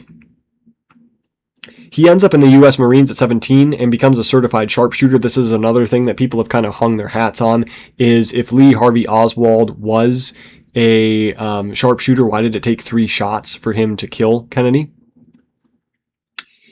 We'll never know. He was discharged for hardship. He claimed he needed to take care of his mother, but defects to the USSR instead. And eventually he's going to get accepted into the USSR. Matter of fact, they're like, what are you doing here? And they really don't want him. He's actually going to end up threatening to kill himself, slit his wrists in a hotel. And the USSR ends up having him here. He ends up in Minsk, which is modern-day Belarus, where he's going to meet and marry his wife. Some people claim that she could have been an agent. It doesn't seem like it, but he meets his wife, Marina, gets married 6 months later. He has a daughter, comes back to the U.S., and settles in the Dallas-Fort Worth area. A couple of other things here. He was rude and arrogant and didn't have a lot of friends. He would beat his wife and would get upset when she tried to learn English, which is something that is kind of skeezy. I'm not sure why he did that, but does seem very stupid on his part. And then the one thing that's interesting to me is he buys the gun in March of 1963, and he orders it under the alias A. Hedel through the mail. It was an unusual move, as back then he could have just walked into a gun store, bought a gun, and wouldn't have left a paper trail.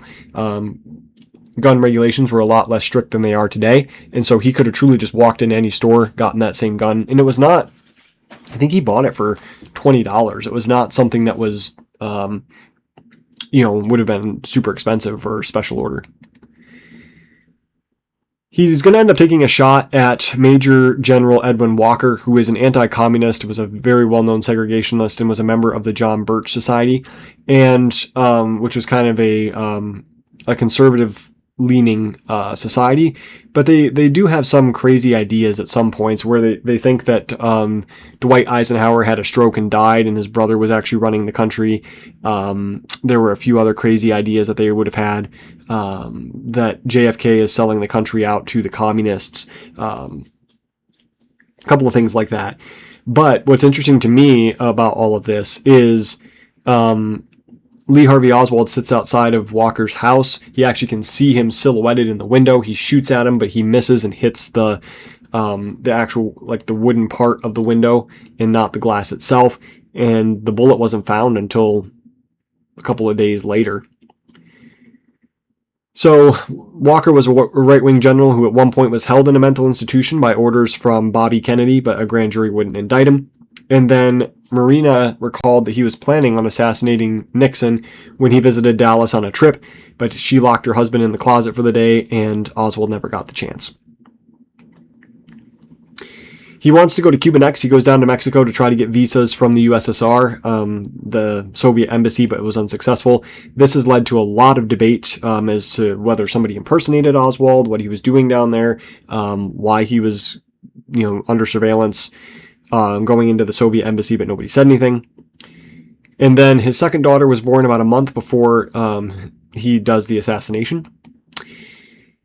And then this is something that has led to a lot of speculation as well. He visits the Dallas FBI office about 2 to 3 weeks before the JFK assassination. He asks to speak to the agent in charge, James Hosty. When he's informed that Hosty wasn't there, Oswald left a note that said, "Let this be a warning. I will blow up the FBI and the Dallas Police Department if you don't stop bothering my wife, Lee Harvey Oswald," which is what the receptionist remembered. Or, "If you have anything you want to learn about me, come talk to me directly. If you don't cease bothering my wife, I'll take appropriate action, and report this to the proper authorities." And that's what Hosty remembered. Hosty, and this is something that he never really explained why he did this, but he shredded the note and flushed it down the toilet after Oswald was named in the suspect on the JFK assassination on orders from his boss. So the FBI shredding this seems pretty suspicious. When Oswald left home on the morning of November 22nd of 1963, he took off his wedding ring and left it on the dresser along with $170, which is about $1,800 in today's money. Here's a picture of him when he was in the Marines, and then here's a picture of him with his wife and their first daughter, and then them on a park bench. And so there's been a lot of debate whether Lee Harvey Oswald was a lone wolf, whether he was put up by this, and the fact that he said, I'm a patsy. It's hard because he lied about so many other things. It's hard knowing whether this was true or not. So a couple things here really quickly. Oswald is going to be shot and killed during a prisoner transport on November 24th, which is a Sunday. And then he is killed by a nightclub owner, Jack Ruby, who may or may not have had links to the mafia. And Oswald's death is the first live homicide to take place on television, which was watched live by millions on NBC. My grandmother actually said she remembers watching that live as it happened and was just absolutely kind of crazy.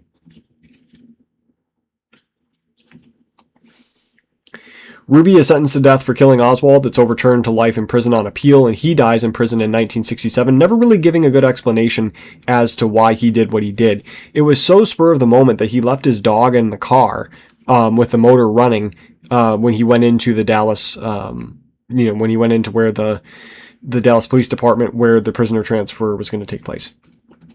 JFK's funeral takes place on November 25th, Monday, and many Americans and world leaders are in attendance. JFK is buried in Arlington, and Jackie lights the eternal flame that burns at his grave.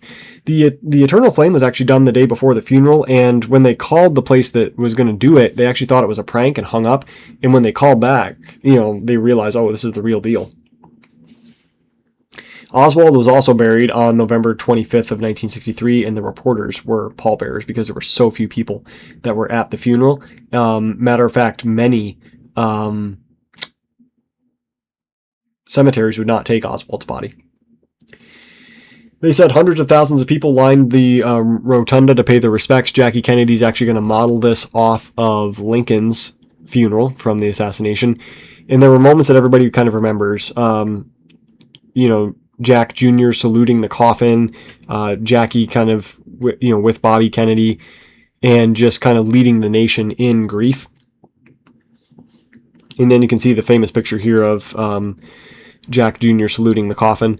And it's something that's so interesting to see where the entire nation, whether you were Republican, Democrat, or otherwise, were kind of united in this global grief. Khrushchev broke down and cried like a baby when he found out that Kennedy was assassinated. Here's the horse and carriage carrying the coffin, and then you can see kind of behind him they had the horse with no rider, symbolizing the fallen leader. And apparently the horse just bucked and fought the entire way, which kind of added to the drama. Here's another picture of them going into Arlington Cemetery. JFK actually was here a couple of weeks before he died, and it said something to the effect of, man, I wouldn't mind staying here. The view is really, really nice. And Jackie honored his wishes. And then you can see the view now, the eternal flame that is there. It's only been out, I think, once or twice. There was one time where some nuns accidentally spilled some holy water on it when they were praying and put the flame out. And that's been about it. It's stayed pretty consistent.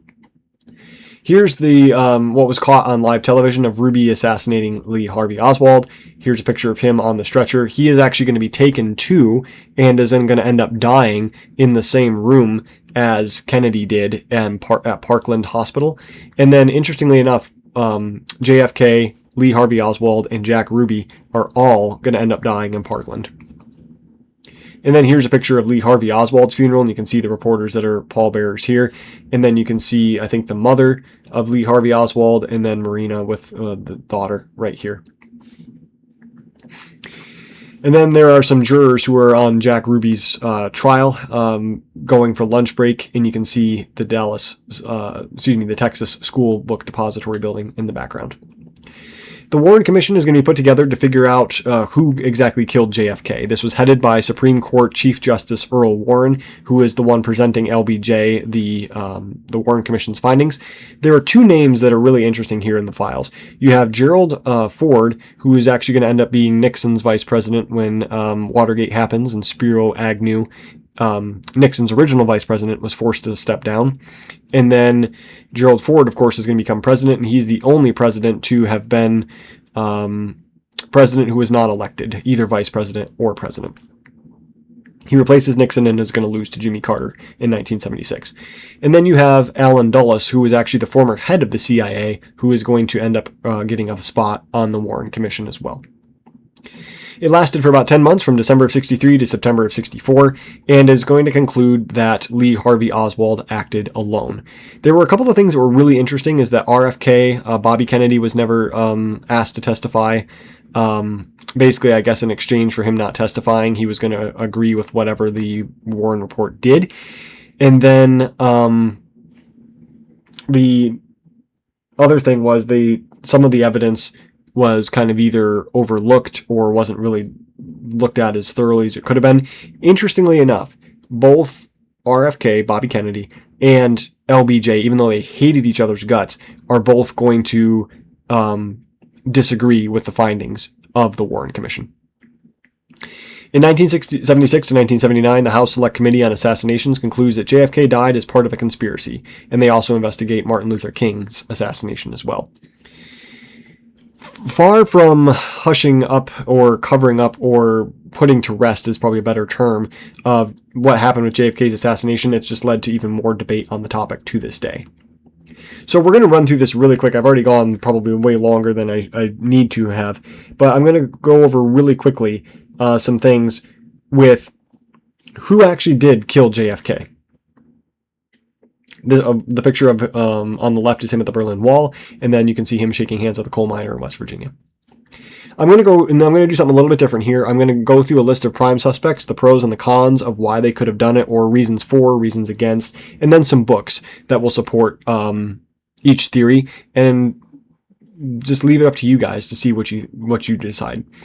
Lee Harvey Oswald, of course, is the main suspect, and the big question boils down to: did he do it alone, or did he do it as part of a conspiracy? The reasons for: he was a loner and a nobody. This would have guaranteed him immortality, which of course that's one of the reasons why a lot of assassins do what they do, is get their name in the history books. He had a track record of targeting people for assassination before. He obviously does target and miss General Edwin Walker, and then also he was going to try to scope out and kill Nixon. Palm prints and fibers from his clothes were found on the gun.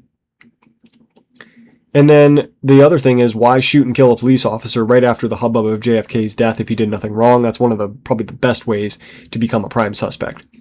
It does seem very like he's making it up as he goes along. Reasons against Lee Harvey Oswald being the main suspect: he denied ever killing JFK, and he claimed he was a patsy. He did not do this with the police officer that he kills. He really did have nothing to gain by killing the president. He didn't have a motive. There were a lot of other people. I mean, the list of people who wanted to kill JFK was a mile long. He had offended people one way or another at some point.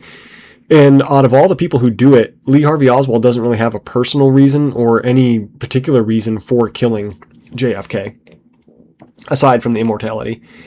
If he was a sharpshooter in the U.S. Marines, needing 3 shots to kill a target moving 11 miles an hour does seem out of character, but once again, we did talk about with Edwin Walker, he misses somebody standing or sitting by a fully lit window as a silhouette. And, Oswald just takes off running, thinks he's killed him, and then finds out a day or two later, like, nothing was in the papers about it. A couple other things here. Lee Harvey Oswald in cahoots with somebody or something else, whether it was an agency or whether it was a conspiracy. There's some ideas here. Reasons for: him being gunned down by someone with links to the underworld seemed to be a good way of tying up loose ends. There wasn't something I was going to mention with this, where Jack Ruby is actually going to end up in Cuba at one point, running for the mob, running some business. And so that's an idea that some people have kind of said as well.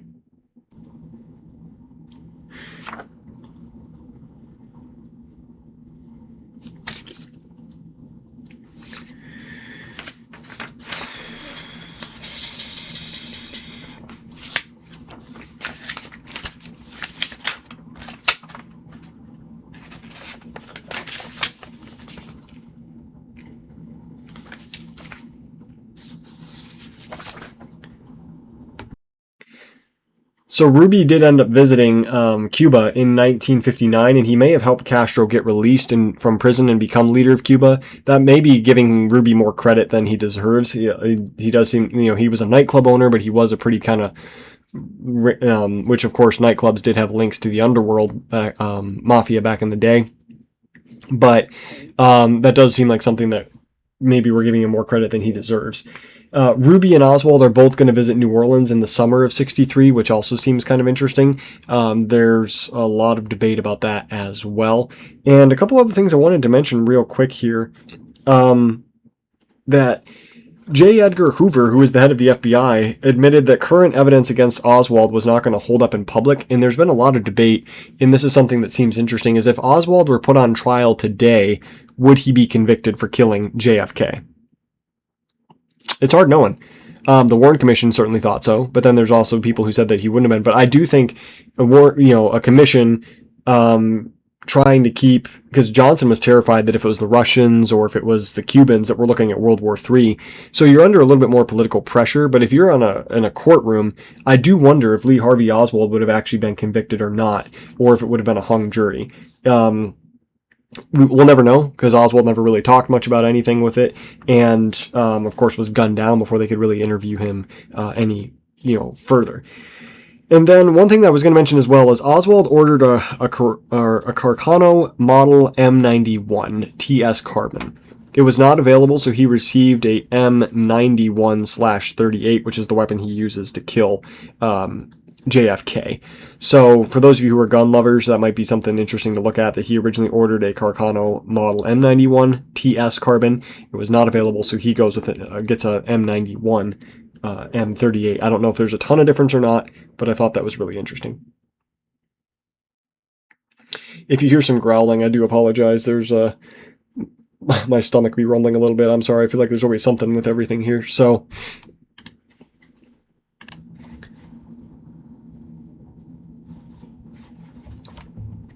also,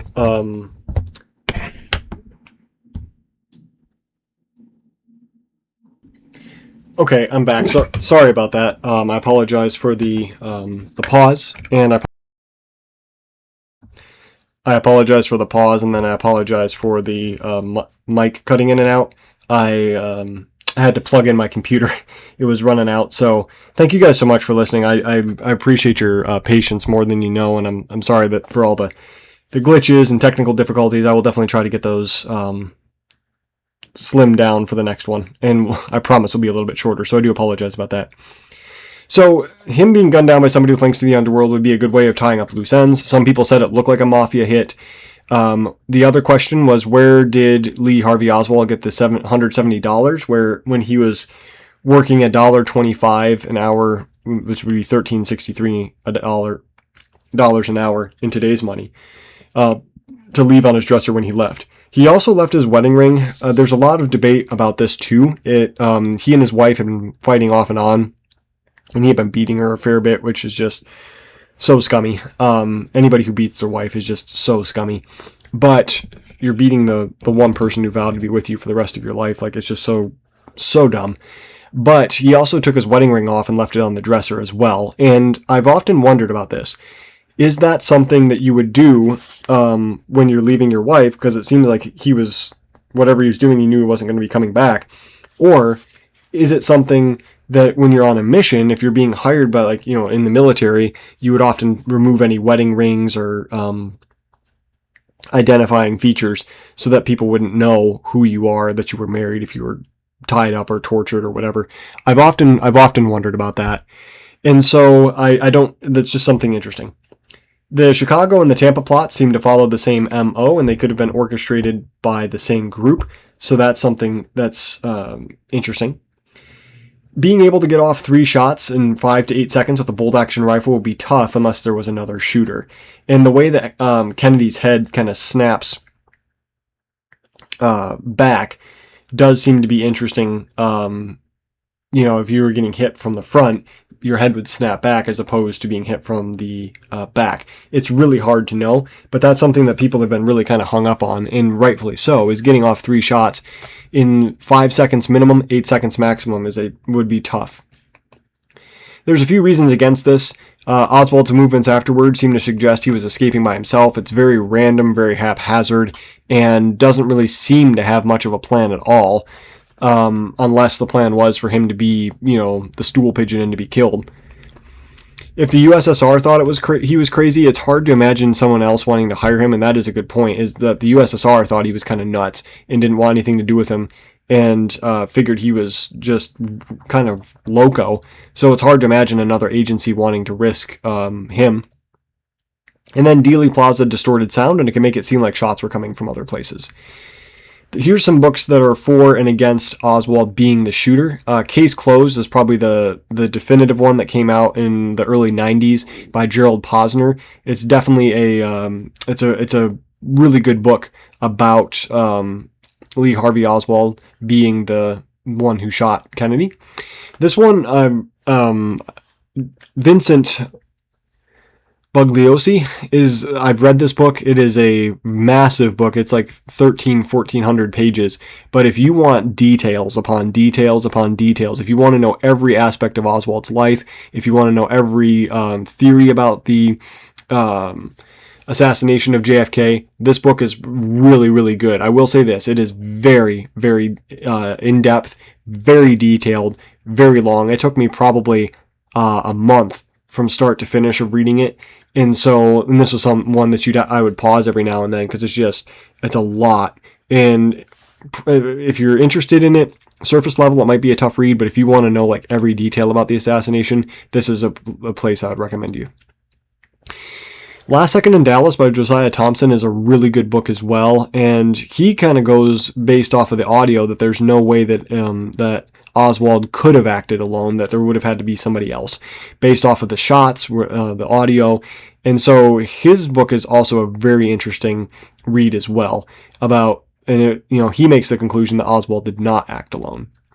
The Death of a President is going to kind of go through the details of what happened with the assassination of JFK up to the funeral of JFK, and is a very well written book about the events that happened. It doesn't really go into I don't think it picks a side of whether Oswald killed him by himself or not, but it is a really good book there. A Cruel and Shocking Act, The Secret History of the Kennedy Assassination, is another book that might be one that is worth you to read as well. One thing I will say, just because these books are recommended, keep in mind sometimes a lot of the language or subjects that they get into are a little bit interesting. So it's not a full endorsement of these books, but if you're wanting to get into it, I would definitely recommend it. But just read it with caution, and just know that I do not agree with everything in here, especially from a Christian perspective. Some of the language that's used, and especially talking about some of like these people's lives, private lives, sex lives, it's a little too much.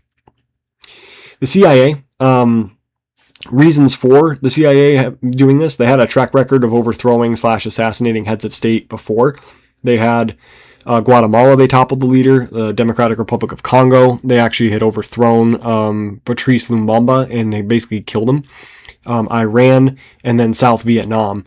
So they had a record of doing this. They certainly had the connections and the resources to do it. And then Allen Dulles, the head of the CIA, is going to clash with Kennedy and was fired by JFK after the Bay of Pigs, when they had that huge debacle about, invading and overthrowing Fidel Castro. JFK supposedly said, and keep this with a grain of salt, there's a lot of debate as to whether he said this or not. RFK Jr. Says that he did. It's hard to know. There's some sources that say he said it, some sources that say he didn't. But he takes the blame publicly for the Bay of Pigs disaster, but privately he was seething against the CIA and hated them. And he basically said that he did want to he said he wanted to splinter the CIA into 1,000 pieces and scatter it to the winds. If the CIA's back's against the wall, it's hard to tell them what they would do. But Allen Dulles is actually going to end up being fired by Kennedy, which is fascinating to me that he actually ends up on the Warren Commission. He very easily could have run interference for anything involving the CIA. I mean, that is fascinating to think about. One thing and this has nothing to do with JFK, but when RFK is shot in 1968, both J. Edgar Hoover, the head of the FBI, and then the head of the CIA at the time, I think his name was Angleton, are going to end up having the autopsy photos of RFK in their private safes, which is just really interesting. Reasons against: The risk of killing your boss, former or otherwise, I mean, like, if you want to guarantee the CIA gets shut down and, like, nuked, like, that is 100% the best way to do it. The FBI and the CIA hated each other's guts at the time. If there was proof of a CIA conspiracy, I feel like the FBI would have not hesitated to use this. J. Edgar Hoover, who was still in charge of the FBI at the time, had tried to get them shut down a couple of times and was never able to. I mean, this would have been served up to him on a golden platter. I feel like J. Edgar Hoover would have teed off on the CIA if this was the case. The motive for killing JFK would be pretty unclear unless the military was afraid he wanted to get out of Vietnam, which was kind of escalating at this point, and did it to keep the war going, or it was payback for the Bay of Pigs. It's hard to know. Here's some books that would go with the CIA / military being involved. The Devil's Chessboard by David Talbot was a very fascinating read. If you ever get a chance, I've read this. It was a very good book on the angle of the CIA and Allen Dulles in particular being involved with possibly with the assassination of JFK. JFK and the Unspeakable, Why He Died and Why It Matters by James W. Douglas. It's interesting because he makes the theory that JFK and Khrushchev are actually going to kind of solidify their differences and try to bring peace to the world. And because of this, the military-industrial complex that Dwight Eisenhower warned about realized there was more money to be made in people fighting and had him killed off. It's hard to know, but it is an interesting book.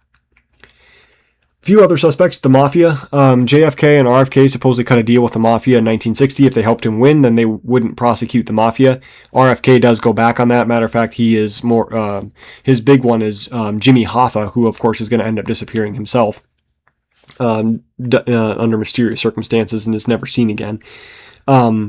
But RFK goes back on that. Frank Sinatra and his connections with the Mafia are going to help as well. Joe Kennedy is going to use the Mafia a little bit. And so they feel like they've been stabbed in the back. It also doesn't help that JFK was running around with a girl who is also the head of the Mafia's, one of the heads of the Mafia's girlfriend. And her name was Judith Exner. People have killed for less. If you find out that the president's running around with your girlfriend, maybe that is motive for murder. And some people did say that the assassination of JFK looked like a mob hit. And the Mafia would have had no problem ordering a hit out in the open like that. I mean, they did that in Chicago all the time, where you would roll out with a Tommy gun and just spray the restaurant of a place where Al Capone was or somebody else. So that would have been no problem for the Mafia to do that. We mentioned that JFK was friends with Frank Sinatra, who had connections with the Mafia. The friendship disintegrated to the point where Sinatra becomes a Republican because Kennedy kind of ignores him. Sinatra feels like Kennedy owes him something for getting into the White House, and JFK kind of just ignores him. Jimmy Hoffa, who was the head of the Teamsters Union, hated RFK's guts, and the feeling was mutual. Could have done it to send a message to Bobby. It seems like a little bit of overkill to send the message to Bobby, but maybe you in their minds, if you cut the head off, then what's the Attorney General going to do? It's hard to know. The one thing that is interesting is Hoffa was one of the few people who's like applauding when JFK's death is announced and refuses to order the flags lowered to half-mast. And then Jack Ruby and his supposed connections to the underworld. That's also something that people have focused on for a while. Some people say that Ruby had no connections. Some people say that he did. But with him being a nightclub owner and moving around in some mob circles, it maybe very well could have been the case. If you were the Mafia really wanted to get shut down, this is probably the best way to do it.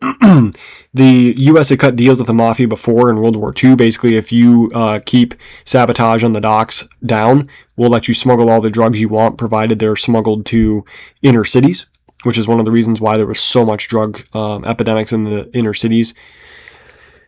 It's hard to know, but I mean, and I feel like the FBI's cut deals with the Mafia before, but there would be absolutely, I mean, you want to guarantee that you're all ending up in jail, never seeing the light of day. It's probably the best way to do it. And if you really wanted to send a message, why not target RFK? And then there was, interestingly enough, RFK actually ended up meeting up with Jimmy Hoffa after the assassination to see and asked him point blank. There was a meeting at Dulles Airport in Washington, D.C., and RFK and Hoffa talked for a while, and RFK was by himself, but he had Secret Service standing back a little bit, but basically asked him point blank if he had did it.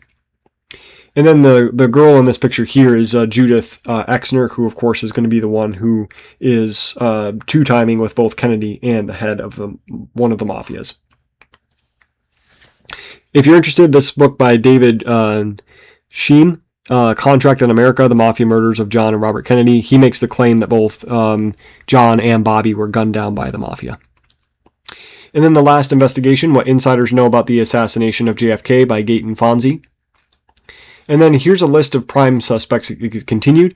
You have the Cubans and the New Orleans Mafia. There were a few reasons for that. They were upset at being betrayed at the Bay of Pigs in the Cuban Missile Crisis. And Kennedy kind of goes back and forth. He says at one point that the flag of the Bay of Pigs Brigade is going to fly over a free Havana, and then kind of walks it back. They could have sworn a hit for all the lives that were lost in the Bay of Pigs. A lot of Cubans hated Kennedy for betraying them. Could have enticed Oswald that he would be able to come to Cuba if he took out JFK for them. There's always been kind of an idea is that maybe Oswald thought that if he does this hit that he'll be able to go to Cuba. He'd been trying to go to Havana a couple different times, was turned away each time, and some people think that maybe there was a deal that was cut with him.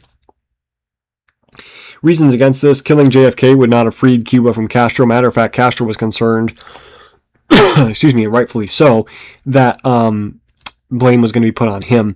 He had survived a bunch of assassination attempts by the CIA under Operation Mongoose, and they had tried all sorts of stuff like putting powder in his diving suits to make his beard fall out. They had tried like poisoning his food. They had tried all sorts of different like bizarre schemes, exploding seashells. And so maybe Castro got sick of it in order to hit on him. But it seems a little bit unlikely. Although Castro, was screaming, swearing, kicking holes in the wall when the Cuban Missile Crisis was resolved because he wanted nuclear war. So, take it for what it is. Cuba would have probably immediately been abandoned by the Soviets. I can't imagine Khrushchev wanting to support Castro and having, the least of what's going to end up happening is probably Cuba's going to be occupied by the U.S. He could have been behind it. He was crazy enough to do it, but I don't see how Castro doesn't end up dead himself as a result of this, and Cuba ends up in the U.S.'s hands, which really doesn't help Castro at all. There's a book called Destiny Betrayed, JFK, Cuba, and the Garrison Case, which by James DiEugeno. There's an investigator who is by the name of Jim Garrison, who is convinced that the Cuban New Orleans and the Cuban connection is so strong that he actually ends up putting a guy on trial for it, finds him guilty of assassinating JFK. His name was Shaw, and I think it ends up getting overturned on appeal, but it sheds more light on the JFK assassination.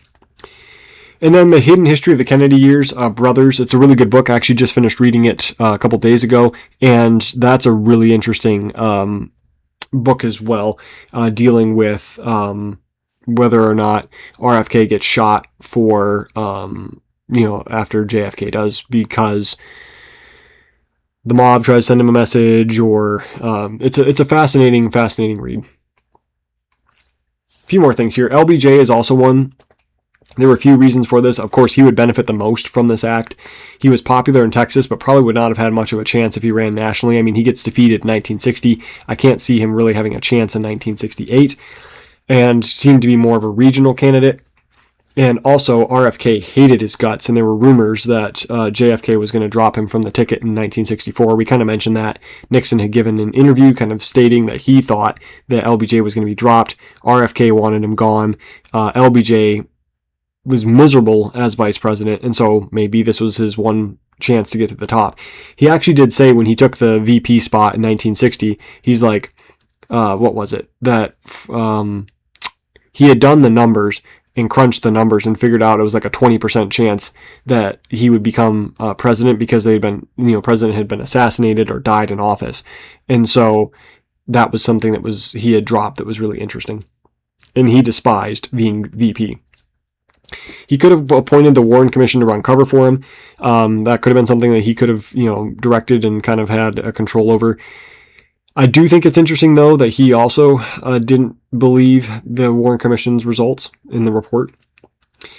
A few reasons against. If it ever came out that he was involved, impeachment was going to be the least of his concerns. You're talking jail, probably firing squad, military firing squad. I'm not 100% sure, but if you you were the one behind this. And then also RFK, who already hated his guts. I mean, if this came out, I mean, there's no way that RFK would not have done everything in his power to see that LBJ fried for this. And the other thing that's interesting is LBJ being able to contact someone to kill JFK without JFK or RFK finding out seems highly unlikely. I mean, I'm sure LBJ had his own people and, minions and stuff that he could do, but it also was kind of suspicious it happened in Dallas. But the fact that the Attorney General or FBI or anybody else would find out about this and sit on it seems pretty unlikely. The Kennedy Autopsy 2 by Jacob Hornberger, LBJ's role in the assassination, is a book that kind of makes the claim that LBJ was behind this. And then Roger Stone has written a book called The Man Who Killed Kennedy, The Case Against LBJ, and he makes the claim that LBJ was behind this. A few more things here. You've got the Soviets, a few reasons for JFK had humiliated them during the Cuban Missile Crisis. This would be a great way to get back at him. Oswald's tenuous Cuban and Soviet connections. And then the fact that Oswald went to the Soviet embassy in Mexico before the assassination, which, of course, even now is still kind of contentious. The reasons against this, though, would most likely be World War III if the U.S. ever found out it was a Soviet plot. I mean, it would probably be a nuclear Armageddon at the very least, because there's just no way the U.S. would not respond. And so I think it just seems counterintuitive. Things had somewhat cooled down between the U.S. and the Soviets, and there was no reason to spike them up again. I mean, Khrushchev is actually going to end up getting ousted a year after Kennedy's assassination, and some people think it was because of the Cuban Missile Crisis. Some people think it was because he and Kennedy were both trying to work together toward peace, and Brezhnev, who replaces him, was more of a hawk. A few other book recommendations real quick here. I know we've kind of gone long, and I do apologize, and I apologize for the quality of the audio. I'm thankful for your listening if you've gotten this far. But a couple more book recommendations. The Kennedy Curse, Why Tragedy Has Haunted America's First Family for 150 Years, and it goes all the way up through, JFK Jr., and is a good book there. Jim Bishop, that was a really good book I've read years ago. The Day Kennedy Was Shot, an uncensored minute-by-minute account. You also have The Kennedy Assassination 24 Hours After, looking at LBJ's pivotal first day of being president by Stephen Gillian. You have Crossfire by Jim Mars, The Plot That Kills Kennedy. And then the one that I had mentioned, Abraham Bolden, The Echo from Dealey Plaza, the first African-American on the White House Secret Service detail and his quest for justice after the assassination of JFK. And then Not in Your Lifetime, the defining book on the JFK assassination. I don't know. It doesn't seem to show where the author was. I'm sorry about that there. 1960, you have LBJ versus JFK versus Nixon. This is a really good book. I found it incredibly fascinating. You have three people who become president running against each other in the 1960 election. Really good read. And then The Campaign of the Century, also looking at the 1960 election, you have Erwin Gelman. He's kind of more sympathetic to Nixon. I think he sees him as he was in 1960, not as he was in Watergate. And it was a really interesting book as well, showing the pros and the cons of the 1960 election.